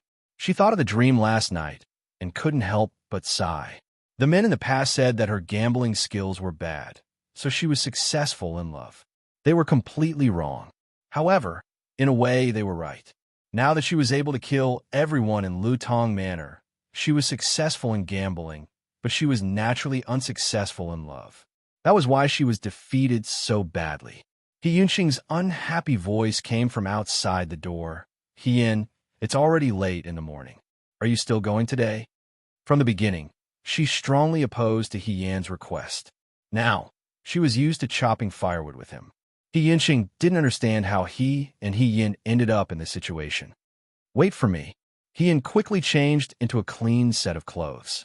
Ching Mei went out with the basin. Yunxing walked in and said, "Why are you so slow today?" "Yan? What's the matter?" Yan was tying a sandbag. When he looked up, he saw Yunxing's angry expression. Puzzled, she asked, "What's wrong?"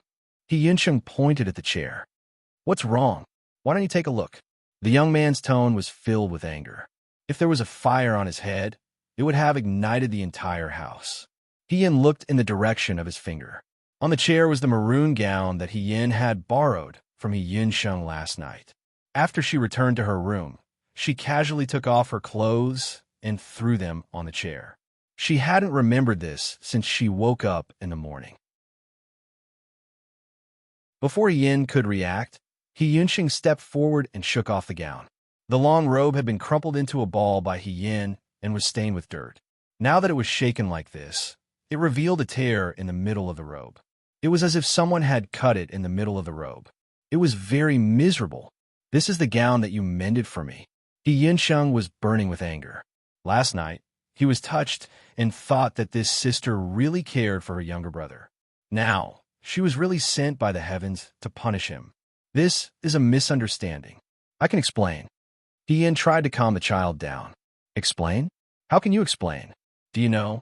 Yunxing was originally very angry and reproachful, but when he reached this point, his voice suddenly choked up and his eyes turned red. He said, "This is my only robe. If you cut it to pieces, what will I do?" Yan had a big headache. She was really afraid of seeing people cry, especially this aggressive young man who was like a little calf. Suddenly, he felt wronged and shed tears. Yunxing also felt wronged. Young people all cared about their reputation. As long as he was filial and indomitable, he was a good man. Although that was the case, everyone had vanity. This maroon gown had been given to him by one of his older brothers, and he had been wearing it for many years, simply because his own clothes were all short shirts and trousers, which were convenient for working, so this gown, no matter what, always looked like a young master. Yan's clothes couldn't be compared to the clothes of the young ladies of big families, but every year she would buy 1 or 2 pieces of fashionable clothes. Sui spoiled her, so Yunxing couldn't say anything. Girls love to be beautiful. How can a man care about these worldly things? But at this moment, He Yunsheng suddenly felt wronged. He Yin stammered, This gown is ruined. We'll buy another one. We'll find the most famous tailor in the capital to make a brand new one for you. The kind with embroidered patterns? The material must also be good. Don't cry. I didn't do it on purpose. Okay? Yinsheng? He Yin had never coaxed him with such kind words. He didn't know why, but He Yunsheng's anger suddenly dissipated. But he still had some resentment. We don't have money. Who said so? He Yin opened the makeup box and showed it to him. We have money. He Yunsheng originally just took a casual glance, but when he looked closely, he was stunned and said, Where did you get the money? Huh? The next moment, He Yunsheng suddenly rushed forward and said in surprise, Your face? He Yin was shocked. He thought to himself, could it be that the face could change? It can't be. Before she went home last night, she washed her face in the water tank at the door. She should have washed off all the makeup. Just as she rushed in front of the mirror, she heard He Yunsheng's angry voice ring out beside her. Who hit you? In the mirror, the girl's features were elegant and pretty. Her pair of watery eyes were full of autumn waves. There was no change, but He Yan's gaze moved downwards. The girl's lips had an additional shallow bruise. It was especially conspicuous on her white and tender skin. Just now, when Qing Mei woke her up, she used her hand to block the sun. Qing Mei didn't see it, but now He Yunsheng saw it. Lady Yi's delicate skin couldn't withstand any damage. She seemed to have been punched by someone last night, but it didn't hurt or itch. So, she didn't take it to heart. She didn't expect that her face would be marked today. He Yunsheng was still asking, What happened to you? These silvers, these clothes? He was suddenly frightened and his eyes were sad. Seeing that the boy was getting more and more unreasonable, He Yin gently knocked his head. What are you thinking? Last night, I wore your clothes and went to the casino. I gambled for 2 rounds and won some silvers. Some people came looking for trouble, so I taught them a lesson. I was careless and got hurt. It's okay. It will disappear tomorrow.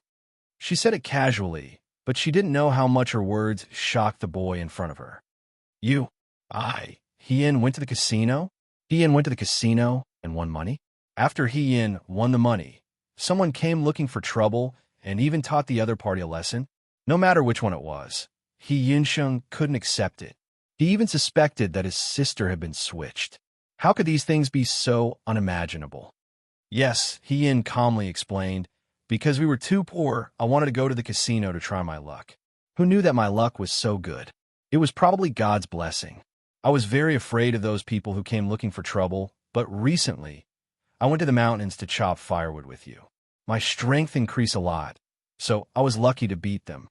Seeing that He Yunsheng was still stunned, He Yin continued, If you don't believe me, you can go to Lutong village and ask around. Last night, a boy wearing a maroon robe won a lot of money. I'm not lying to you. He Yunsheng's mind was a mess. Seeing that He Yin was full of confidence, it seemed that what she said was true. But, oh, that's right, He Yin smiled. Since we have money now, from today onwards, we won't sell the nai cakes anymore. Then what will we do? He Yunsheng murmured. Naturally, we'll go to the school. Do you want to go to school, Yunsheng? She asked.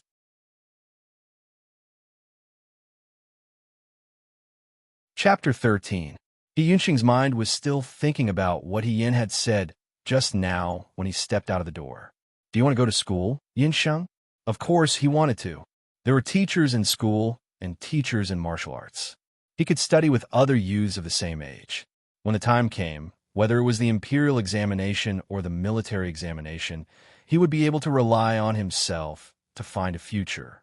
It was not like what he was doing now, where he was just randomly cultivating his qi. It was really terrible. In the past, his family did not have money. But now they had money. He Yunsheng's suppressed desire was gradually born again. He sneaked a glance at the young girl walking beside him. He Yin. Ever since He Yin recovered from her illness, it seemed that everything in the family had improved. It was no longer like a pool of stagnant water. He did not know when, but this pool of water was swept by the wind and rippled, so the old air was swept away, and the flowers were red and the willows were green. It was spring. He Yin noticed his gaze and suddenly touched the veil on her face. She warned him again. You said that when you see father later, you're not allowed to reveal anything. Do you understand? Okay. He Yunsheng replied with difficulty. The drill ground was in a large, empty space on the east side of the city gate. Ian had never been there before. After she returned to the capital with the army, He Rufei replaced her. After that, she was not able to participate in any of the general Feihong activities.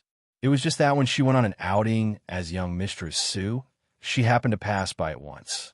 At that time, she looked forward to it very much. The drill ground in the capital was still very big. The flag on the flagpole was flying. Sometimes, the generals would review the troops here. That was very spacious. However, in the recent years of peace and prosperity, the drill ground had almost become a place where the children of the rich played riding and shooting. There were archery targets and running tracks everywhere. The weapons on the weapons rack were dazzling. When Ian walked to this place, she could not take her eyes off it. She once had a sword called Qinglei. It was indestructible and could cut through iron like mud. It accompanied her on the battlefield for many years. When she married into the Su family, she did not bring it along, even if she wanted to. He Yuansheng said to her, "The Su family is a scholarly family. If you bring a sword with you, I'm afraid your husband and mother-in-law won't like it." He Yuan Liang, her biological father, also advised her with concern, "It's inauspicious." Therefore, she left Qinglang at home and instructed her family to take good care of it. However, when he returned home after the wedding, Qinglang was hung on He Rufei's waist. She questioned He Rufei, but before He Rufei could say anything, He Yuansheng said, "If it weren't for the fact that it's General Feihong now and the sword isn't here, people would be suspicious." That's right. In any case, you won't be able to use it in the future. He Yuanliang supported. Her joy of returning home was like being doused with cold water, chilling her from head to toe. It was also at that time that she suddenly realized what marriage meant. What it meant to hand over the title of General Feihong. It meant that from now on, she was the Su family's eldest young mistress, the He family's second daughter.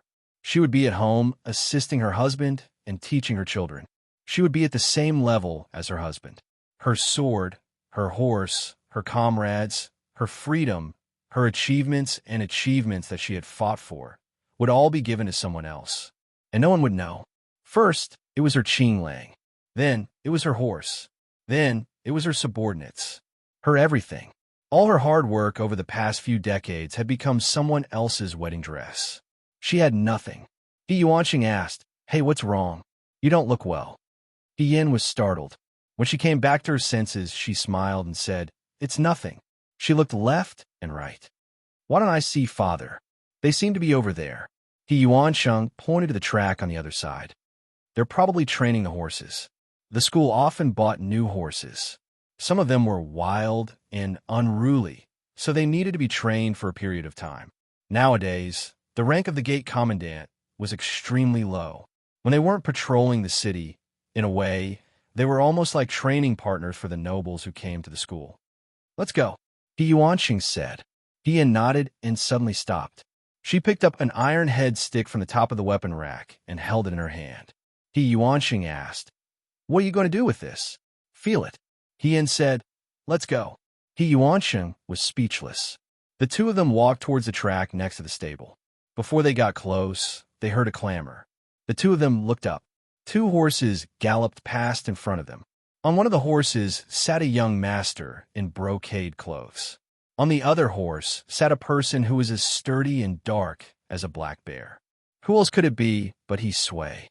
Who was He Sui racing with? The young master is so awesome. The manservant who was watching next to him looked excited. 3 races, and he won every time. "Oh, it's already been 3 races?" Ian raised his head and looked over. It didn't matter at first glance, but at first glance he frowned. The horse that He Sui was riding probably hadn't been tamed in time. With one look, one could tell that it was wild and hard to tame. Its footsteps were very hurried. He Sui was already struggling to ride this horse. That young master in embroidered clothes even deliberately used his own horse to knock He Sui's horse.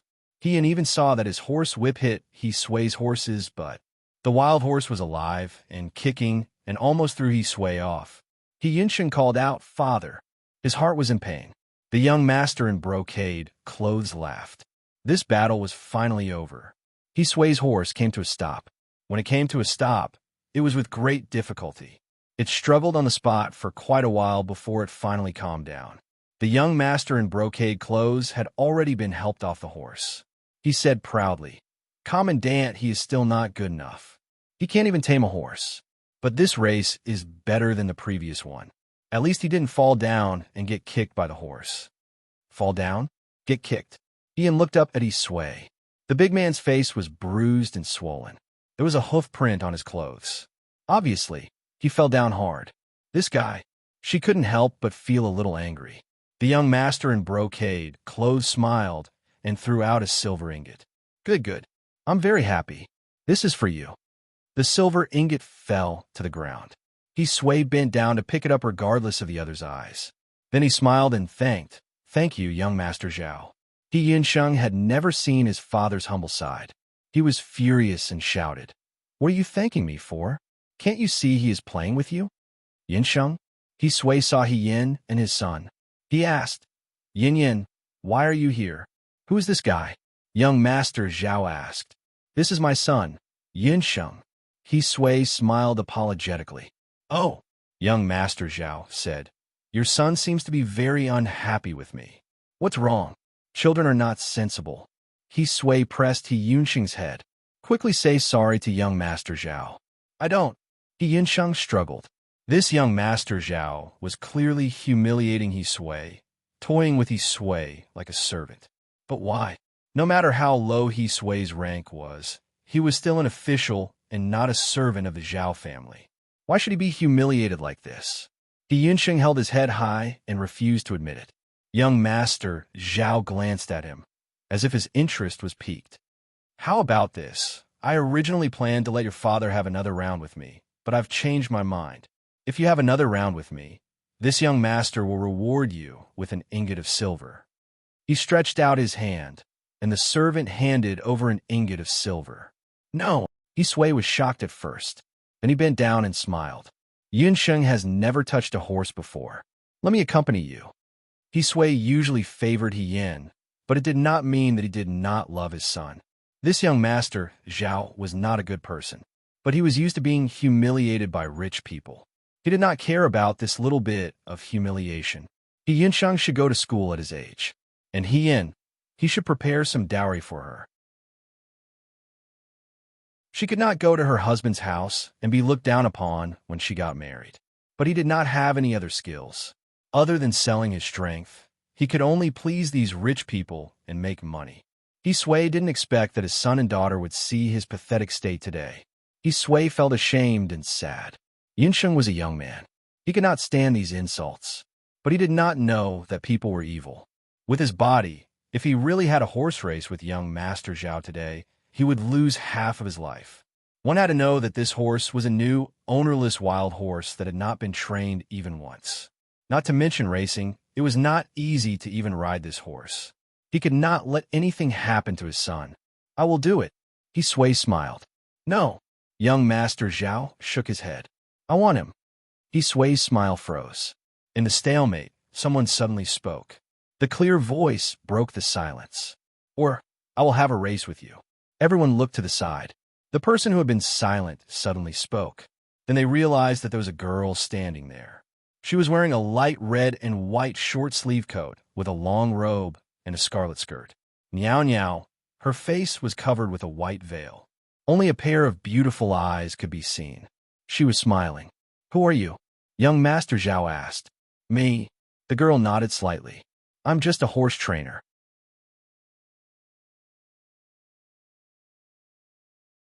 Chapter 14. Me? I'm just a horse trainer. The girl put her hands behind her back and held an iron rod. She shook it playfully and said in a relaxed tone, "Yin Yin." He Sui was startled and scolded her in a low voice. "What nonsense are you talking about?" He didn't look at He Sui. She just stared at Master Zhao and said, "Master, are you willing to do it?" Young Master Zhao was a man who had tender feelings for the fairer sex. Although this young girl had a veil covering her face, he could tell that her appearance was not bad. Moreover, one would not slap a smiling face. Her voice was clear and melodious. Presumably, she was also a beauty. When a delicate beauty made a request, he would comply. "Miss, you don't know. This horse has a strong temperament. If it gets hurt because of this, I'll be very upset." He reminded her with good intentions. He felt that he was a gentleman. But just as he finished speaking, he heard the girl laugh. The next moment, he felt a blur in front of him. The red dress was like a lotus flower, bringing a fragrant wind. When he looked up again, Hien was sitting upright on the horse's back, holding the reins. The horse was originally pulled by Hisui. Hisui didn't expect that Hien would suddenly get on the horse. He let go of the reins, and the horse was startled. It suddenly neighed and jumped up. "Yin Yin," Hisui screamed. Yinseng was also startled.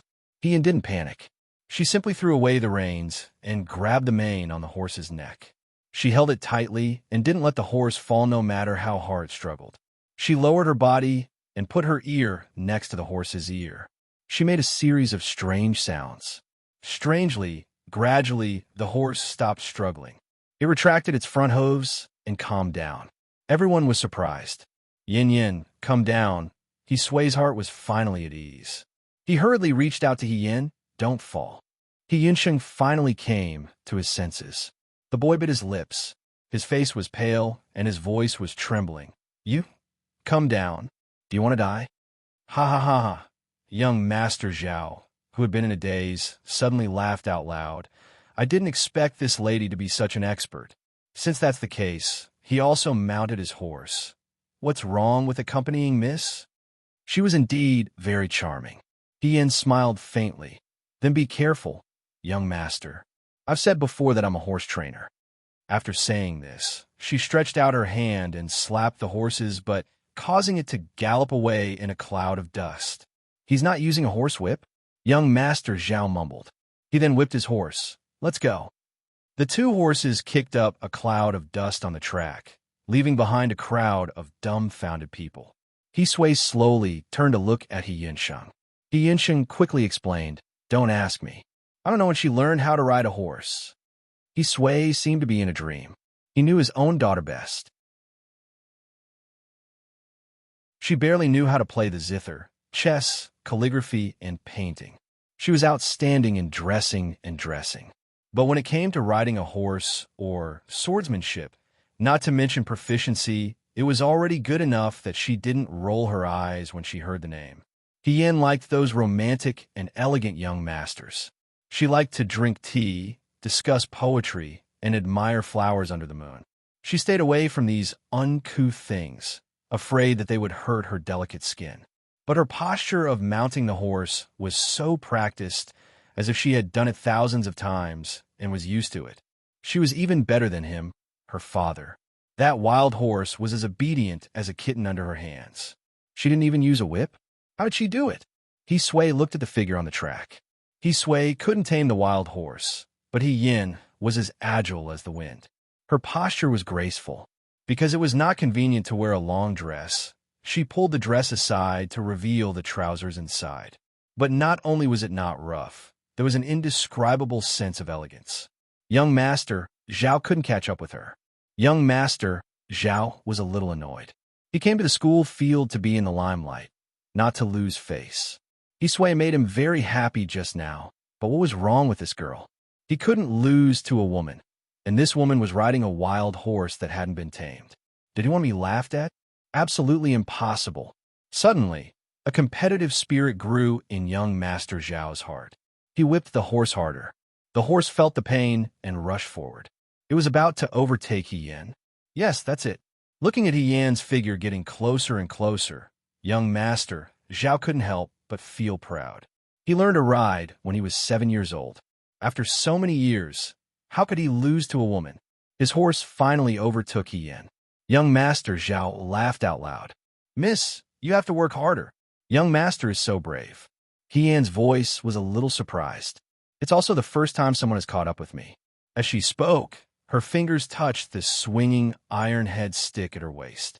Young Master Zhao's horse was in front. Her horse was behind. Just like that, the iron head stick stabbed the horse's butt. No one noticed this slight difference, except for the horse under young Master Zhao. The horse was startled and suddenly staggered. Young Master Zhao was caught off guard. His hand loosened, and the horsewhip fell down. The next moment, the horse under him didn't listen to his command and rushed forward. Young Master Zhao didn't know what to do. He tightened the reins, but it was useless. "Stop, stop," he screamed. He was dizzy on the horse's back. A woman's anxious voice came from behind. "Young Master Zhao? Young Master Zhao, are you okay? Save me." Young Master Zhao was so scared that his voice became sobbing. "Tell it to stop." Ian frowned in the distance. "What happened?" Why did I hear that young Master Zhao shouting for help? Ian was shocked. At the end of the track, there were two horses running towards them. Young Master Zhao's horse was in front, but he didn't have a whip in his hand. Instead, he was holding the reins tightly and crying. Ian was anxiously calling from behind, but she was as steady as Mount Tai. Young Master Zhao's horse seems to be startled. Ian quickly went to the stable to get the horse. "I'll go help." Young Master. The servant's face turned green. "Nothing must happen to you." Young Master Zhao was wailing like a ghost and howling like a wolf on the horse. Ian used one hand to pick her ear. So noisy. Such an arrogant boy. If she didn't scare him to death, she wouldn't be called Ian. In the past, there were many new recruits who thought they were better than others. In the end, they obediently accepted the reality. In this world, there is always someone better than you. As a person, it was better to keep a low profile. When she was done admiring the scenery, she saw he sway, starting to lead his horse over from afar.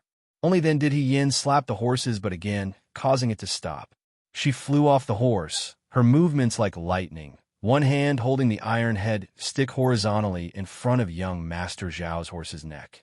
The horse was abruptly stopped in its tracks and stood up. Ian pulled the reins and shouted. "Shoo!" The horse quieted down. The wind blew, rolling up the white veil on her face. In a glimpse, the woman's face was revealed. It was only for a moment, but it was quickly covered by the white veil. "Okay," she said to the man who was crying on the horse's back. "You can come down now, young Master Zhao." "Woo-woo, woo-woo." Young Master Zhao started to cry.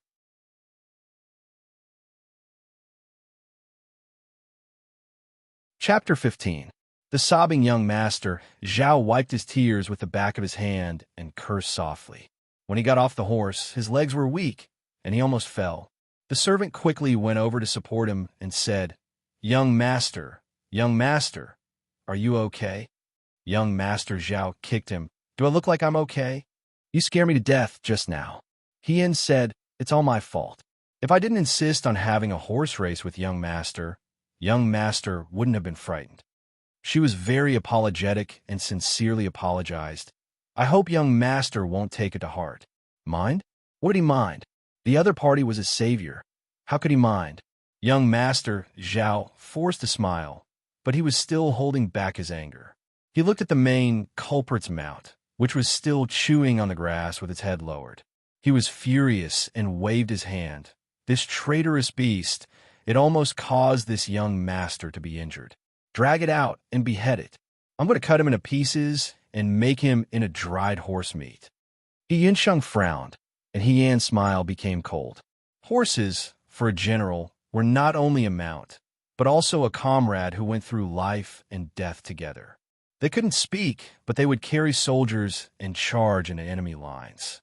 They couldn't communicate, but they would whine sadly after their master died, and even go on a hunger strike. They were loyal to their master, just like how their master loved them. Young masters from rich lands never understood the cruelty of the battlefield, so they couldn't understand the friendship between a man and a horse. People were divided into noble and lowly. A bastard was not worth his hesitation. If he wanted to kill it, he would just kill it. Why should he care about other things? "This is a good horse," he said. He advised, "Young Master, you should think twice before you act. This is this young Master's horse." Young Master Zhao had nowhere to vent his anger, and he just bumped into him. He sneered, "I can do whatever I want." He pulled out a dagger from his waist and said, "I'm not only going to kill it, I'm going to kill it here." The hilt of the dagger was inlaid with a pigeon egg-sized ruby, and the scabbard was made of gold. It was gorgeous. Now, the tip of the knife was pointed at the horse that was gnawing on the grass. The horse still didn't know that its master had the intention to kill it. It swung its tail leisurely. Young Master Zhao's eyes were filled with killing intent as he thought of a good idea. Since this horse had frightened him and caused him to lose face, he might as well kill it right here and now. Firstly, it would help him vent his anger, and secondly, it would show off his bravery and regain some face. He shouted at the servant, "Catch it for me." Yan's palms moved slightly. Unconsciously, his hands reached for the iron cudgel on his waist. She could not see the horse die because of her. There was no reason for him to make a move. The horse was held down by a few manservants. The head manservant turned his head and shouted, young master, we are holding it down. Young master, do it now." Young master, Zhao held the dagger in his hand and walked forward. He aimed it at the horse's neck, and the dagger was about to land. Bang! There was a crisp sound, as if metal and stone had collided. Something fell to the ground. Yan quietly withdrew his outstretched hand. The dagger in young Master Zhao's hand had already fallen. Young Master Zhao was holding his wrist and crying out, "Io, Io." Who is it?" He stomped his feet in pain and did not forget a curse. "Who the hell flicked me?" "It's me." Someone's voice came from behind. This voice. Yan's heart skipped a beat, and he turned around to look. He did not know when two people had appeared behind him, and they were both riding on horses. The young man on the left was wearing a licorice yellow robe with a round collar and slanted lapels. Such a provocative color made him look extremely lively. His lips were red and his teeth were white. He was smiling brightly, and his eyes were clear. There was a rare, childlike innocence in him. He was a young man in high spirits. As for the young man on the right, Yan's eyes lit up. It was spring. The willows were new, and the ice and snow had melted. In the city of spring, there were people parting the flowers and brushing the willows. The young man in yellow was already very handsome, but this young man's eyebrows and eyes were even more beautiful than him. His face was like a beautiful jade, and his eyes were like stars. His eyes were gentle, but they were slightly raised at the end, like the reflection of autumn water. It was a good color that could stir people's hearts, but because of his gaze, it was as cold as ice. He was not as lively as the young man. He wore a silver crown on his head, and his black hair flowed down. He wore a frost-colored riding suit, and the lapel was embroidered with an exquisite vermilion bird with golden thread. He wore a pair of soap green boots and a sparkling sword at his waist. The white horse was golden, and he was handsome and elegant. At this moment, his right hand was playing with a dark green pouch, and there was a tinkling sound coming from inside. What a handsome and elegant young master of the Five Hills aristocratic families. Yan was praising him in her heart. Suddenly, she felt that something was wrong. In a flash, she lowered her head, and the white veil swayed slightly, covering her eyes. She only heard young Master Zhao's flattering and fearful voice. "So it's military Governor Zhao? I'm sorry." Yan suddenly remembered that many years ago, it was also a spring day like this. Orioles sang and swallows danced, and willows fell in 1,000 courtyards. She looked up in confusion and saw a handsome young man in a white robe and embroidered boots looking down from the treetops. Even though his expression was full of impatience, it could not hide his handsome appearance.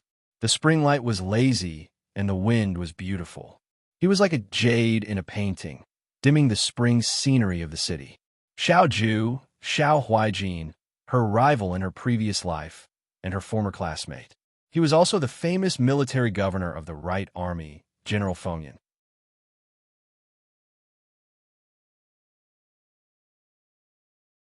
Chapter 16. Yan lowered her head as the wind blew the white veil on her face. Beside her, she heard He Yinxing suck in a breath of cold air. He seemed to mutter in a low voice, "Commander Xiao." It was probably because he saw the hero in his heart that he exclaimed in admiration, Military Governor Xiao, why are you here? Young Master Zhao was arrogant in front of Yi Sui and the others, but in front of Xiao Ju, he was like a dog wagging its tail and begging for mercy. It was disgusting. How much did you spend on this horse? The young man sat on the horse and asked calmly. Young Master Zhao was a little confused, but he still answered honestly, 30 taels of silver. Xiao Ju's mouth twitched. In the next moment, 2 silver ingots flew out of the dark green pouch in her hand and landed on the grass. Everyone could see clearly that the thing that hit young Master Zhao's wrist was a silver ingot. I'll buy your horse, he said. Young Master Zhao's lips trembled, but he couldn't say anything. He wanted to save his face by killing this ruining beast, but unfortunately, Xiao Huijin had spoken. He was the second son of a Xiao family.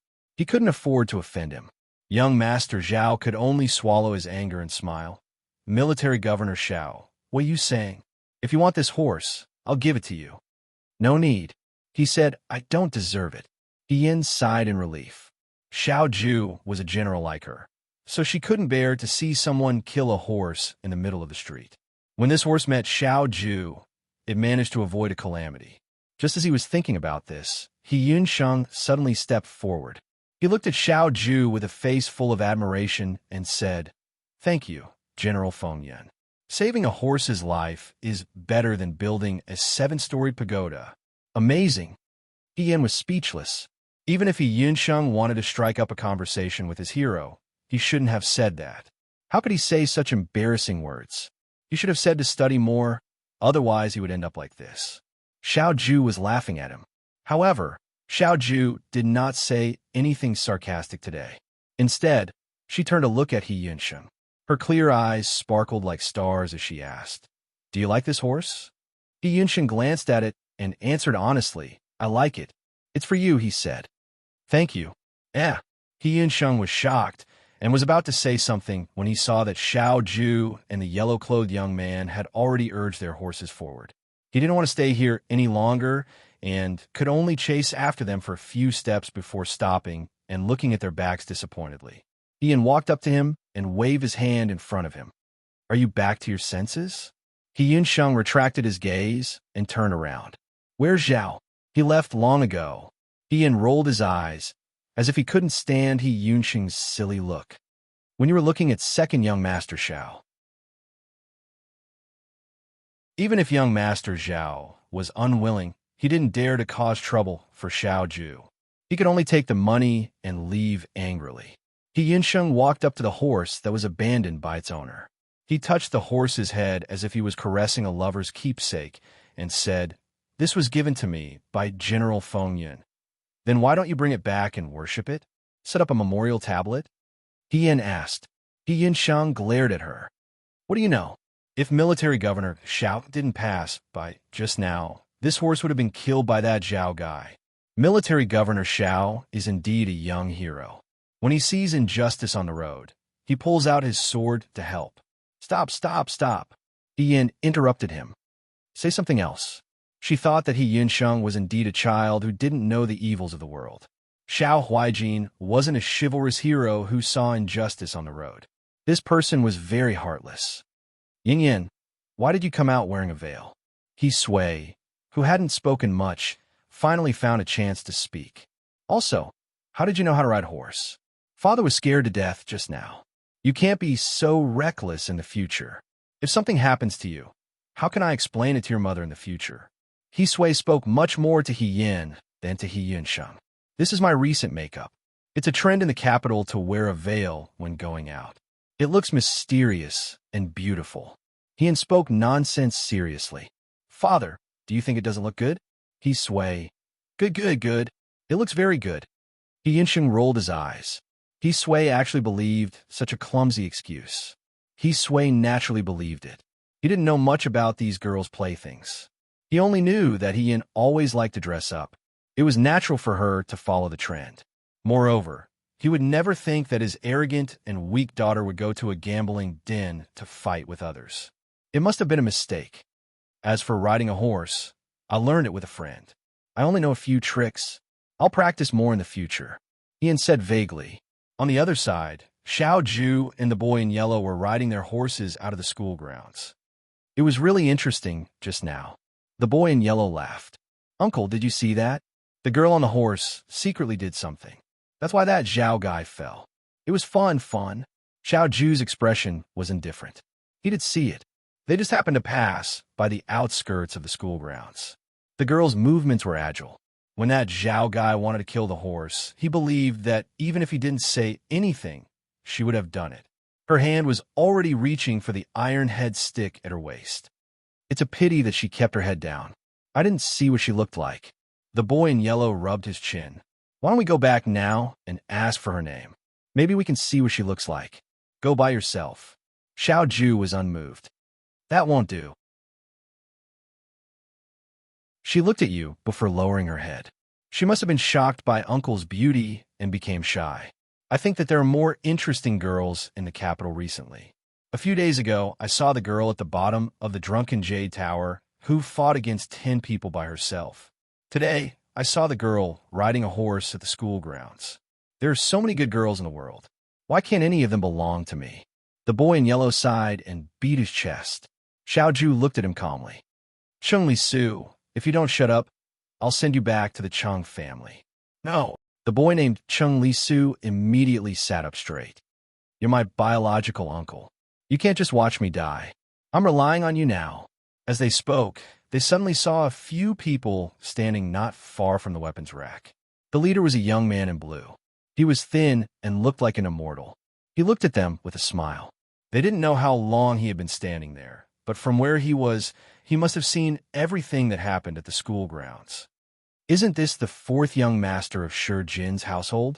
Chung Li Su whispered. Why is he here? Xiao Ju didn't answer. The horse stopped, and Chung Li Su showed his usual warm smile. Isn't this Brother's Island? Why is Brother's Island here? This was the fourth son of Shi Jin, Chu Zhao. I was just walking around. I didn't expect to meet Military Governor Xiao and young Master Chung here. Chu Zhao smiled. Are you also here for a walk? Of course. The spring weather is so good these days. Wouldn't it be a waste if we didn't come out to play? Chung Li Su laughed loudly. As he laughed, he muttered, but it would be even better if we came out with beautiful girls. Chu Zhao pretended not to hear him. His smile didn't change. From beginning to end, Xiao Ju didn't say a word to Chu Zhao. She only nodded slightly at him when they passed by. When they passed by, the page boy was indignant. This General Feng Yun is too rude. Chu Zhao didn't care. He only smiled and shook his head. Who told him to be Xiao Huaijin? Then, he looked at the empty track again. He seemed to have thought of something very interesting and chuckled.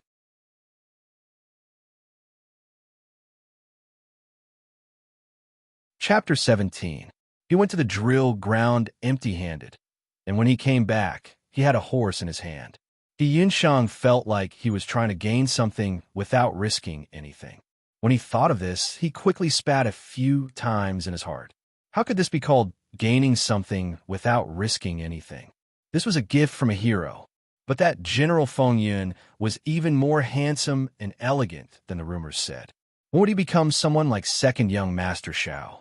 Yi Sui looked at He Yunsheng.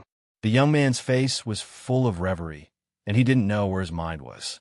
It was rare to see him so energetic. He looked at He Yin. Although his face was covered, he seemed to have a lot on his mind. What's wrong with this son and daughter? On the way back, they didn't say anything, each thinking about their own things. He Yunsheng could say that Xiao Huaijin had given him a horse, but why was He Yin also silent? Xiao Huaijin was young and promising, and he was also one of the most handsome men in Dawei. Could it be that his daughter had taken a fancy to him? What should he do? Young Master Fan had just left, and now Military Governor Xiao had come. There were countless young Master Fans in the capital, but there was only one Xiao Huaijin in Dawei. When he thought of this, He Sui felt a headache coming on. The three of them returned home with a lot on their minds. Aunt Li, who sold tofu next door, looked at them curiously. She even pulled Yi Sui aside and asked with concern, Brother He, did something happen at home? It seems like Yin Yin and Yunsheng have something on their minds. Yi Sui didn't know what to say. When they entered the room, Qing Mei had already prepared dinner.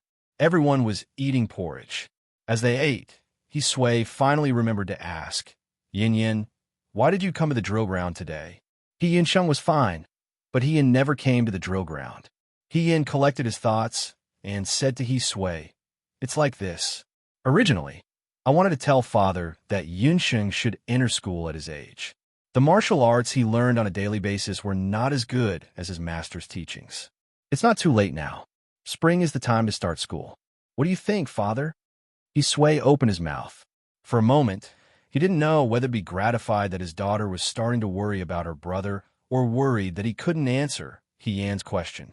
Yin Yin, I've thought about this before, but right now, I'm still short of some money. He scratched the back of his head awkwardly. I might have to wait a little longer. When I get my monthly salary, I'll raise some more money. If it wasn't for this, he wouldn't have tolerated young Master Zhao's humiliation.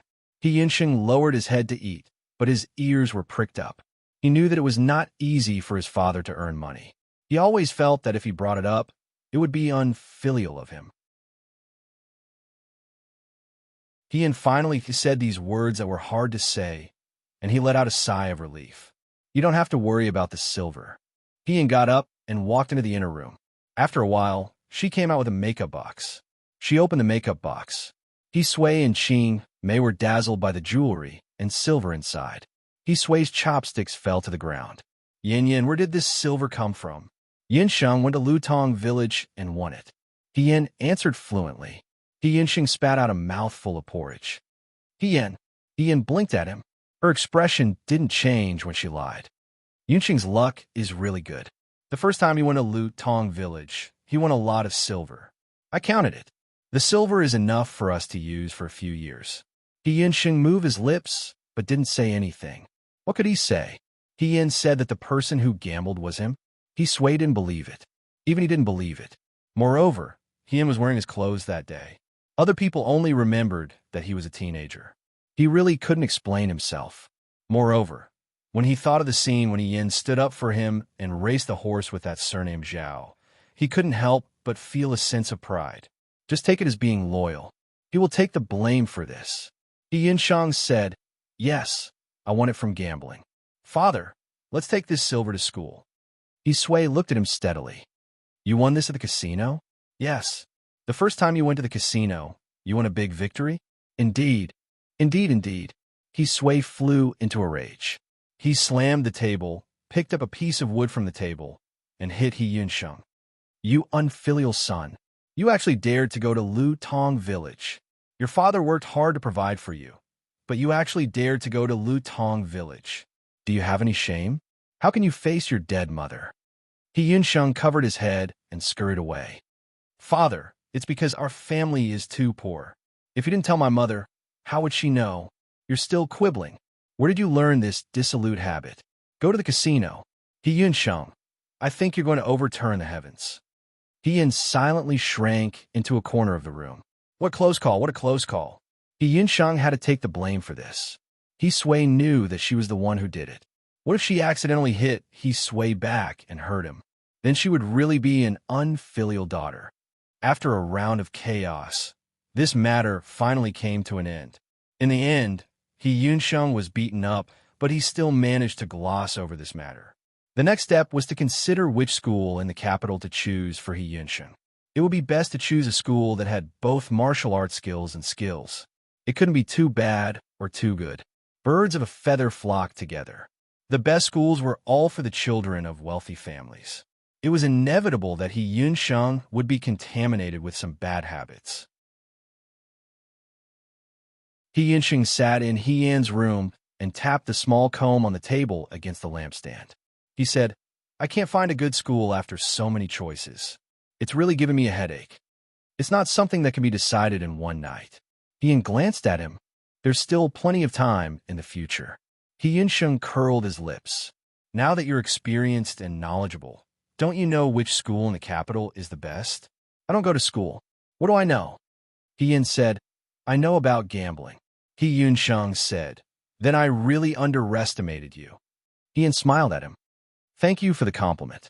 Thinking about the beating he received tonight, He Yinsheng felt sullen again. He said, I'm going to feed the horses. Then he left. After He Yinsheng left, Qing Mei took away the basin for washing up. He Yin blew out the candles, took off his shoes, and went to bed. The windows were not closed. In this kind of spring night, she did not feel cold. The moonlight came in through the window and overflowed the table. She looked at the table and thought of Xiao Ju she met during the day. At that time, she was in a panic. She was afraid that Xiao Ju would recognize her, so she lowered her head. But later, when she came back to her senses, she was no longer He Yin. Even if they were face to face, Xiao Ju would not recognize her. Moreover, she always wore a mask in the past. The last time she saw Xiao Ju seemed to be a long time ago. At that time, he was not as cold and indifferent as he was now. He was an arrogant but undisciplined youth. The best school in the capital was called Xianchang School. Today, Douai's two famous generals, General Feng Yun and General Fei Hong, both came from this school. Come to think of it, she and Xiao Ju had only been classmates for a year.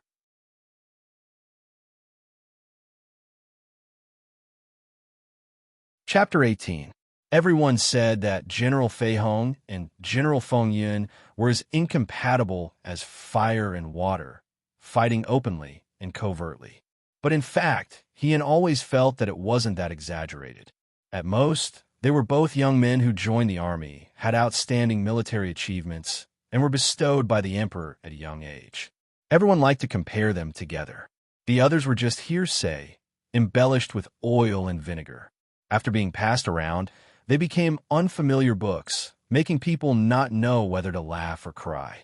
At least in the heart of the 14-year-old He Yin, she definitely didn't have the slightest bit of hostility towards this young master of the Xiao family. At that time, she had already disguised herself as a man for many years, and being He Ru Fei was a piece of cake. There was only one thing that was slightly difficult, and that was that at this age, boys should have long gone to the academy to learn from the teachers. Men and women were different. Women could invite teachers to come to the residence to teach, but men didn't have such a thing. The He family had always invited teachers to teach in the residence, but as they grew older, it wouldn't be good if word got out. In the end, the He family still wanted to save face. Therefore, they dragged their feet and dilly-dallied. In the end, when He Yin was 14 years old, she was sent to the Xianchangwan. The Xianchangwan was the most famous school in the capital.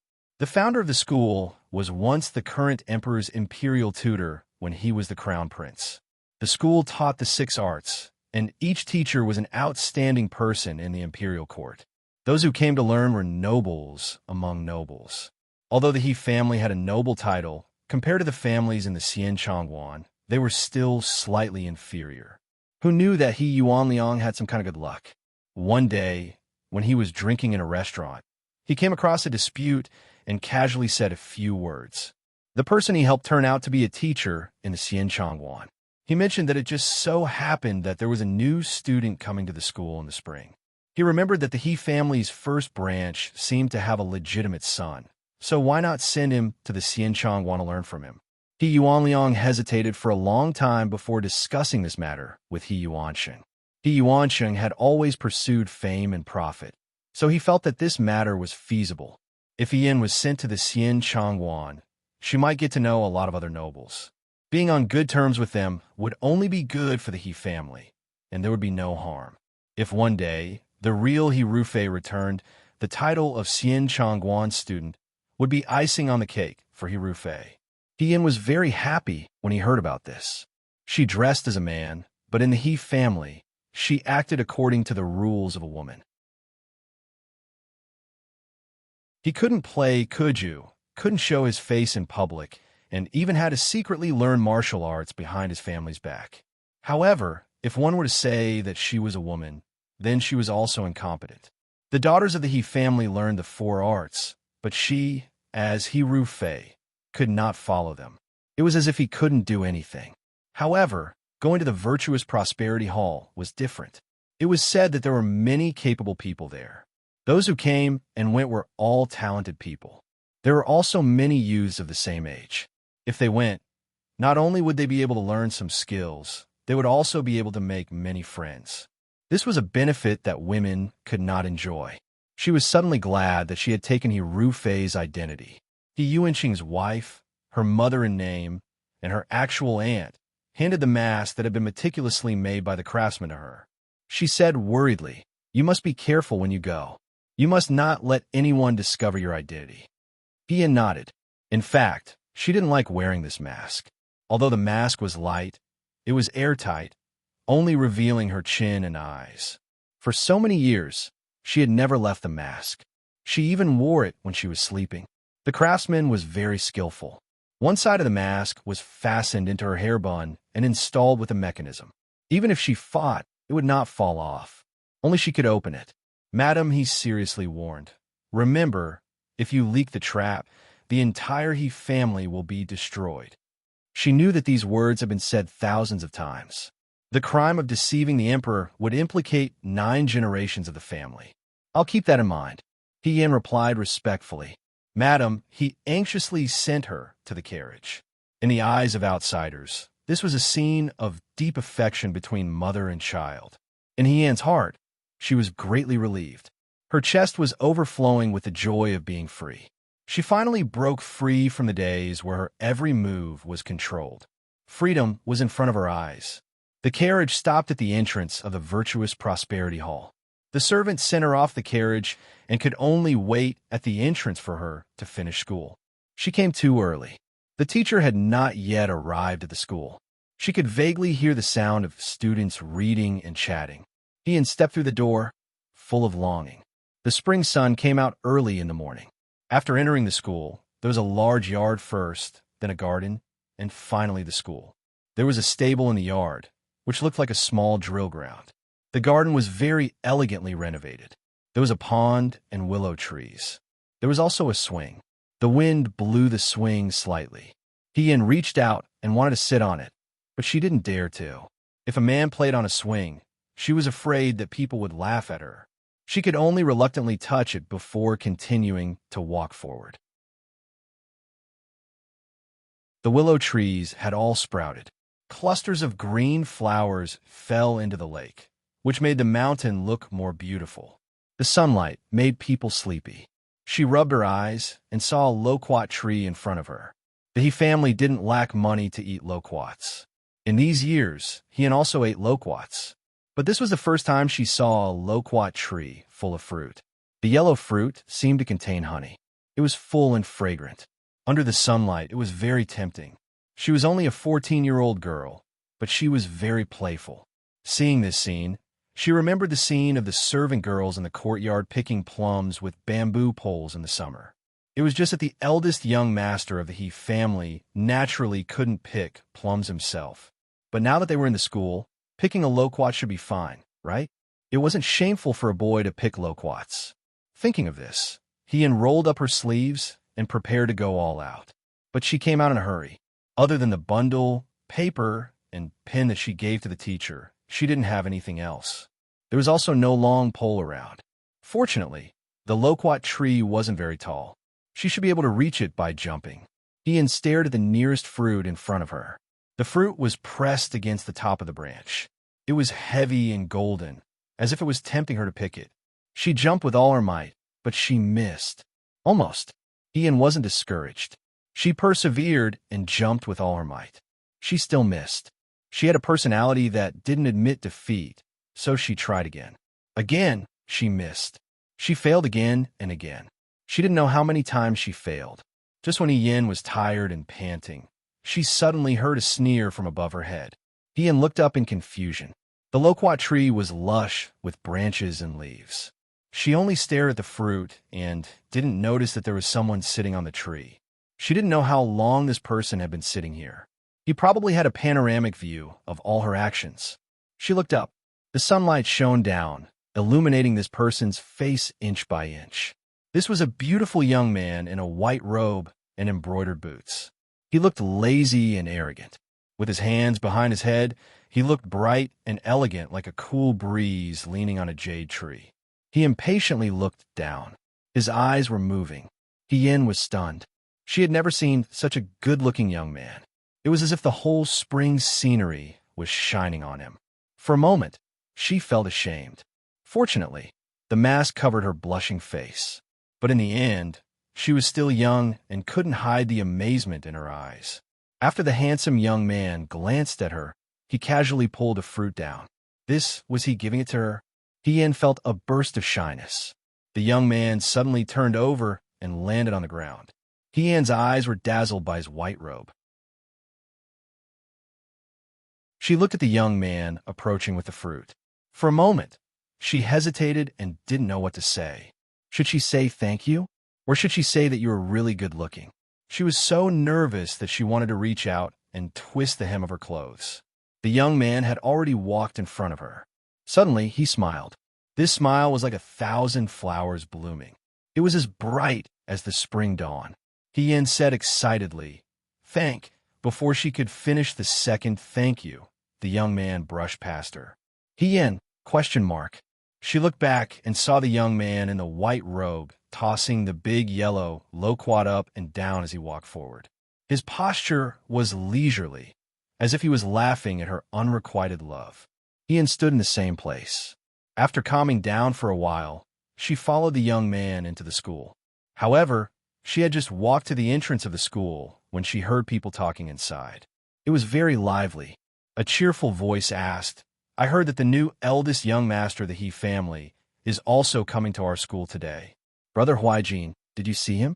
She took a step forward and secretly peeked through the crack in the window. She heard a lazy voice say, "I didn't see the eldest young master of the He family. I only saw a stupid and short person." Stupid and short? Hien had never been talked about like this in her life. It was fine if she was stupid, but short?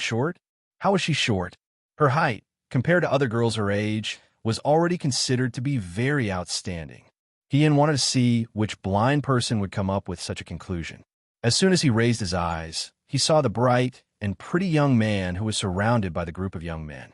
His eyes were nonchalantly looking towards the crack in the window. It was as if he knew that she was peeping. Bursts of laughter came from the school. The world of grass and trees was boundless. Spring was lush, and the forest flowers were like brocade. This was the first time she met Xiao Ju.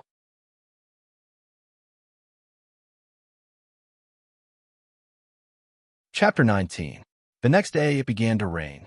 Hien asked He Yunsheng to take some money to hire a craftsman to repair the dilapidated roof. Spring was coming to an end and summer was about to arrive.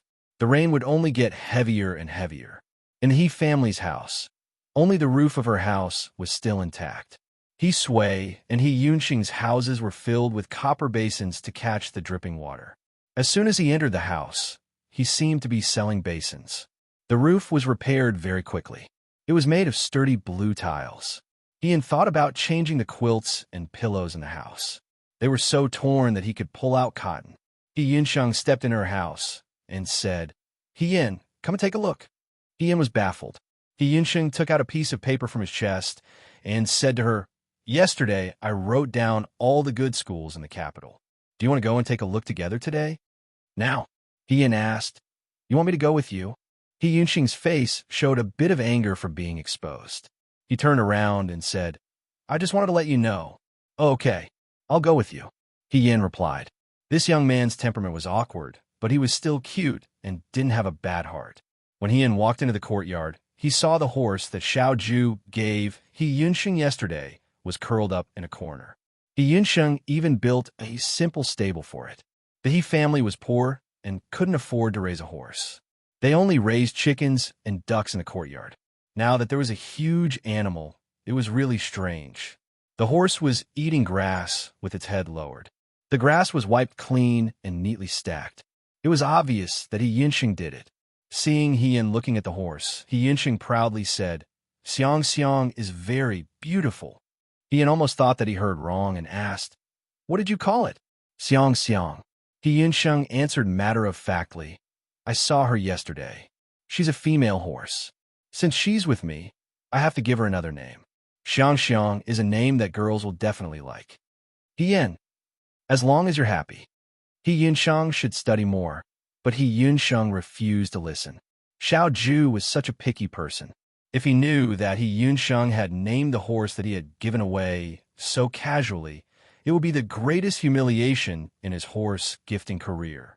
He Yunsheng did not notice him. Even though he tried his best to hide it, he could not stop feeling happy. He did not feel like paying him any attention. The He family didn't have horses before, so naturally, they wouldn't have carriages. He Yin and He Yunsheng walked on the street with umbrellas. He Sui went to the drill ground early in the morning. When He Yin woke up this morning, the bruise on the corner of his mouth last night had disappeared. It was almost invisible, so he did not wear a veil and went out directly. There were advantages to going out directly.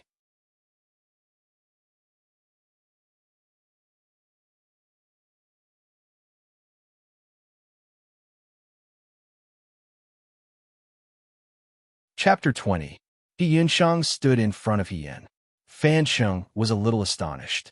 He Yin and He Yunsheng, this pair of siblings, had never had a good relationship. He had known He Yin for so long, but he had never seen her and He Yunsheng appear at the same time. Even if they bumped into each other once in a while, they would be quarreling. But looking at He Yunsheng's current appearance, it didn't seem like they were quarreling. Instead, it seemed like he was protecting He Yin. Could it be that something happened that no one knew about? He turned to look at He Yin again. The girl was staring at him. Her eyes were clear and bright, full of magnanimity. There wasn't much affection in them, and it didn't seem like she still had feelings for him. Fan Sheng took another step forward and asked with concern and anxiety, "I heard that you fell seriously ill a few days ago. I don't know if you've recovered. Do you want me to send some tonics to your house? What do you like? I see that you've lost some weight. I'm really worried." This man's appearance was not bad. He was dressed in luxurious clothes and was so earnest. If Missy was really here, she would have been moved to tears by him. Ian didn't have time to speak. He Yunsheng was afraid that she would be moved by Fan Sheng's words, so he quickly said, "Don't listen to his nonsense. Don't forget who caused you to fall seriously ill and what they said in front of Fan family's door. This person is a liar." He had already heard about this from He Yunsheng. When Missy found out that her sweetheart was getting married, she went to ask for an explanation. In the end, she was chased out of the Fan family's door by the servants. She didn't even get to see Fan Sheng's face.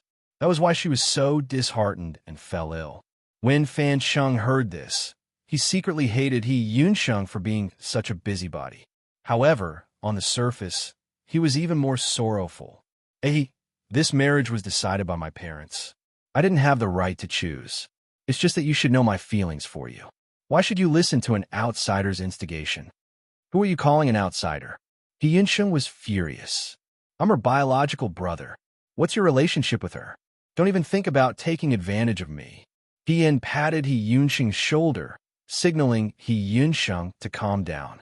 She turned to look at Fan Sheng and bowed. "Many thanks for your concern, young Master Fan. My body is already fine. I only caught a cold a few days ago. My younger brother is still young, so he spoke carelessly."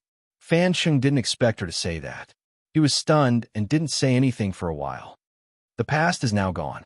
Master Fan is now married and has a family. This humble girl shouldn't get too close to you, lest I upset your wife. In the future, let's go our separate ways and not meet each other again. He Yin felt that his words were very considerate and didn't hurt young Master Fan's reputation. He Yunsheng also seemed to be very satisfied with her words. He looked at Fan Sheng proudly, as if he was a victorious cockfight. Fan Sheng carefully sized up He Yin. Speaking of which, he and He Yin had met purely by chance. She had sprained her ankle while hiking, so Fan Sheng had tenderly asked someone to give her a ride. In all fairness, He Yin was quite beautiful, but not to the point of being stunning. As a young master of family, what kind of woman had he not seen before? He Yin only fancied his family background and wanted to live a life of luxury. It would be a waste to not eat a piece of fatty meat that was sent to his mouth. She was a good-looking woman with a clean background. Fan Sheng thought that it wouldn't be bad to take her in as a concubine. Who knew that He Yin was so proud and arrogant that she was aiming for the position of Fan Sheng's official wife? How could he marry the daughter of a guard at the city gates? He Yin was delusional. However, in order to trick her into selling him, Fan Sheng coaxed her and gave her some worthless cosmetics and jewelry to make her burst with joy. Who knew that one day, He Yin would find out that he was about to marry a wife? She actually went to his fan manor and made a big fuss. The official wife he was going to marry was the official's eldest daughter. If the official found out, he might cancel the marriage. As a result, Fan Sheng had his servants chase He Yin away.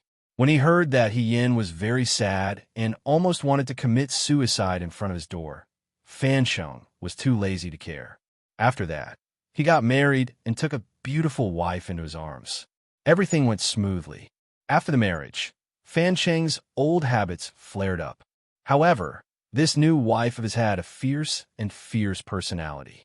She kept him under control very tightly. He couldn't go to the brothels or visit the brothels. He even dismissed a few of his concubines. At this time, Fan Sheng began to miss the delicate He Yin. He Yin's personality was different from his fierce wife. She was so delicate that water could drip out of her. Although she would occasionally throw a tantrum, she was still very cute. Fan Sheng sent someone to inquire about He Yin. He found out that after He Yin left his fan manor, she fell seriously ill. When she woke up, she didn't often go out alone. She and her younger brother would occasionally go to the Drunken Jade restaurant to sell large cakes. He didn't expect to bump into her here today. He Yin seemed different from before. She didn't look at him with the same fawning and charming expression as before. She was so magnanimous that it surprised him. She still had the same facial features, but she seemed to be full of vitality. She also seemed to have a heroic spirit that she didn't have before. It was this heroic aura that made her beautiful face stand out. Even the polite smile at the corner of her lips made it hard for people to take their eyes off her. It was as if she had been reborn. As expected, "You're still angry with me," Fan Sheng said sadly. He was certain that He Yin still had feelings for him. She used to like him so much. How could she let go of him so easily? As long as he apologized like before and gave her some gifts, she would forgive him. This kind of woman, after saying a few sweet words and swearing to the heavens, she would be dead set on him. He didn't know what Fan Sheng was thinking. She had already said it clearly, but Fan Sheng didn't seem to understand. She turned her head and asked the old tailor, "Have you finished taking my measurements?" The old tailor nodded in agreement. "This is the down payment." He Yin put the silver on the table. "When will it be done?" "In 20 days. You can pick the spring and summer clothes. The winter clothes will take a little longer, around a month." "Okay." He Yin smiled. "We'll pick it up in 20 days. Please make it more beautiful." She pointed at He Yun Sheng. "Children love to be beautiful." "Who loves to be beautiful?" He Yun Sheng flew into a rage out of humiliation. The old tailor smiled, but didn't say anything. He nodded in agreement. He Yin and He Yun Sheng walked out of the tailor's shop. They only nodded lightly at Fan Sheng and didn't say anything else. Fan Sheng wanted to say something, but the young girl had already walked away. He Yun Sheng turned her head and secretly waved her fist at him. Her eyes were full of warning. "Huh?" Fan Sheng sneered. "Young master, madam, he treated you this time." The servant was indignant. "It's fine."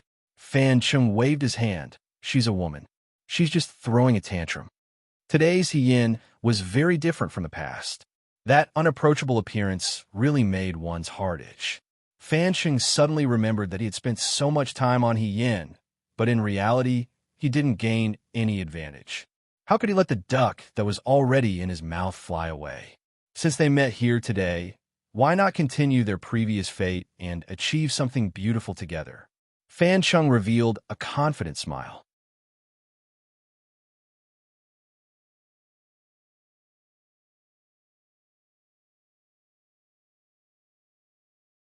When they saw clearly what was written on the paper, they understood and said, "Turns out it's a conscription document. Hasn't it been a long time since the last conscription? Why would they suddenly conscript?" He Yun Sheng was suspicious. He Yin understood. She and Xiao Ju had spent a few years settling the conflicts between the Western Chong and the Southern barbarians, but they had neglected the neighboring country, Yichuo. Yudo had taken advantage of the past few years to develop and expand, and they could no longer hide their wild ambitions. After she married into the Su family, she had been paying attention to the Northwest Stronghold. This conscription was probably to station at Liangzhou and train the new soldiers. He Yinsheng looked at it and suddenly tore off one of the conscription notices on the wall and put it in his pocket. He Yin asked curiously, "What are you doing?" "Nothing. I just want to keep it as a memento. He Yunsheng mumbled, "It's a pity that I can't go on the battlefield to kill the enemy yet.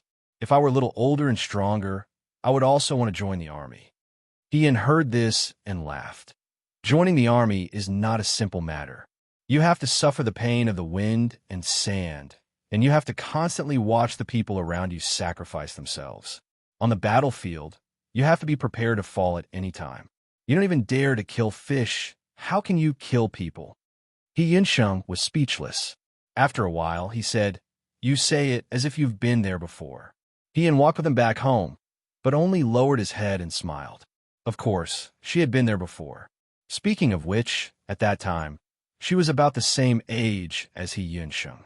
At that time, the Fuyue army was recruiting soldiers to go to Mo County. She had a big quarrel with He Yuansheng, so she secretly took some money and clothes at night and put on a mask to join the army. She used the name He Rufei. No one expected that He Rufei would join the army, and the He family also did not expect it. It was not until He Yin won the first battle, was promoted, and received a reward that the news spread to the He family. He Yin's life, after joining the army, was not as smooth as others thought. As a teenager and a girl, she had to be careful not to be exposed. She also had to compete with men who were stronger than her. On the battlefield, she could not cry or make a sound. She was often scolded by her generals. Sometimes, she could not say anything when her military achievements were stolen. She even had to smile and pour tea for her superiors. He Yin felt that before joining the army, she was still a taciturn, wooden girl who hid her thoughts in the bottom of her heart. After joining the army, she really learned how to grow up. Other than life and death, everything else was trivial. It was good enough to be alive. General Fei Hong replaced the young miss of the He family. From then on, she persevered step by step. Sometimes, when she thought about it, the name General Fei Hong was so closely related to her life. So much so that when He Yunsheng put the conscription notice in his arms, she was not as calm as she looked on the surface. He Yan's sudden silence was seen by He Yunsheng. He thought that she suddenly came back to her senses and was thinking about Fan Sheng. When they got home, he carefully warned He Yin again before returning to his room. Qing may had already left. The notice that He Yunsheng tore was still on the table, under the light of the oil lamp. The thin paper fell heavily on He Yan's heart. After being busy with the He family's matters for so long, now that she had the money and He Yunsheng had found the school, she should also make plans for herself. How to get close to He Rufei was a problem. The current her had no power or influence. She was just a small commoner. No one would listen to her words. In her previous life, when she was He Rufei and when she was young Mistress Su, she only knew how to play with swords and sticks. She did not know anything about conspiracies. Now that she had a new life, she could not do those dirty and sinister things. What did she have? She only had this life. What would she do? She only knew how to go to war and kill the enemy. But what did she do now? Ian's gaze fell on the conscription notice. Just a few lines of words made her heart surge. It was as if she had returned to the time when she was 15 years old. She carried the money in cloth bag, took advantage of the night, ran to the conscription tent, and wrote her name. From then on, her military career began. Everything had to start all over again. This was the worst way, but also the best way. She wanted to start all over again with the name He Yin.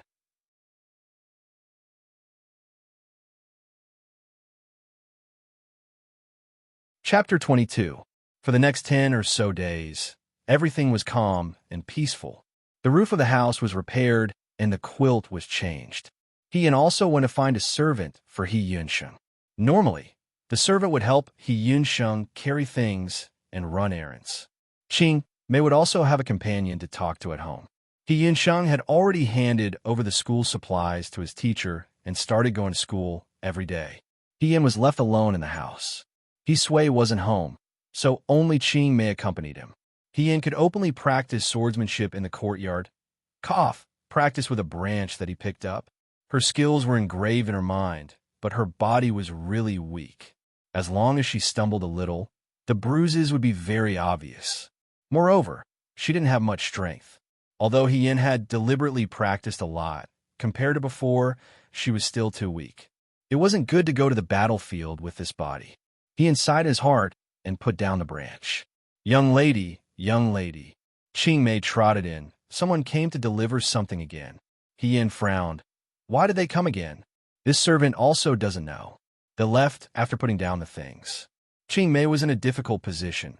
Young lady, what should we do now? When young master comes back from school and sees this, he will definitely be angry. The people who came to deliver the things were none other than the Fan family servants. Ever since the day after she saw he in the tailor shop, Fan Sheng would send people to deliver things every few days. If it wasn't rouge, face powder, silk, satin, jewelry, or tonic soup, Ian would always ask the Fan family's servants to return the things. Yinxing ran in her several times and flew into a rage. Ian's ears were about to grow calluses. Because of this, Ian didn't go out these days. If he met Fan Sheng again, Yinxing would probably go to the Fan family's house and tear the roof off. Today, they were even more excessive. They actually left after putting down the things. What was the meaning of this? Was he so sure that she would accept it? Ian said, throw it out. But Qingmei said awkwardly, they're all expensive silk jewelry. It's not good to throw them out. Ian felt a headache coming on. Heavens above, she had lived like a man in her previous life and had never met such a persistent pursuer. Even though she later returned to the He family as a woman and got engaged to Su Zhiheng, Su Zhiheng never overstepped the bounds. He even kept a distance from her, not to mention fawning on her so passionately. She didn't know how a girl would deal with this kind of situation. What if the Fan family doesn't take responsibility for such a valuable item? He sighed and said, then I will personally return it to them. Qingmei widened her eyes. Miss, are you going to the Fan family's door? Do you have any other good ideas?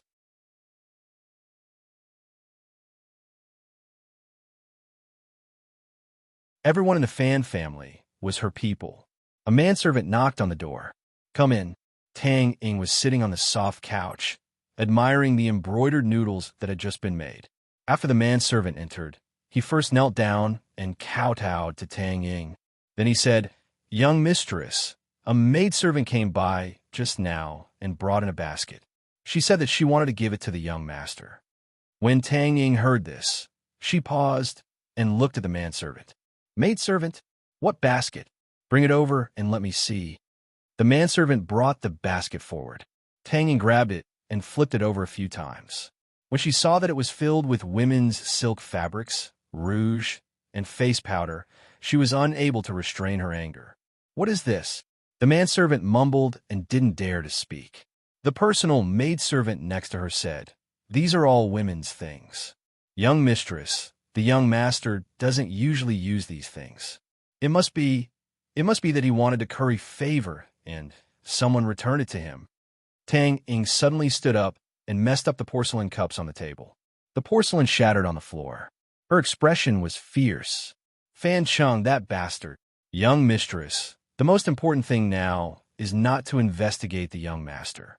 We must not act rashly and alert the enemy. The personal maidservant reminded her.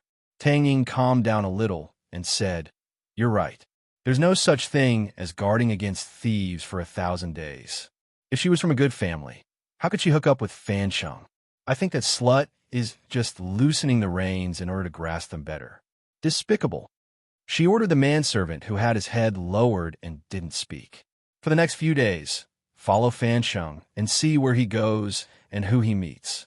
I want to see what kind of vixen has bewitched his heart. Bring me to that slut. I will definitely make this adulterous couple pay the price. The manservant nodded in agreement and retreated. The maidservant guided her patiently. Young mistress, for the next few days, you must not show any signs. Otherwise, the young master will find out and hide that woman. I know. Tang Ying secretly clenched her fists. In the past, I only dismissed his close concubines. But now, looking at his appearance, he's so fearless. He doesn't put me, his wife, in his eyes. If that's the case, then don't blame me for being ruthless.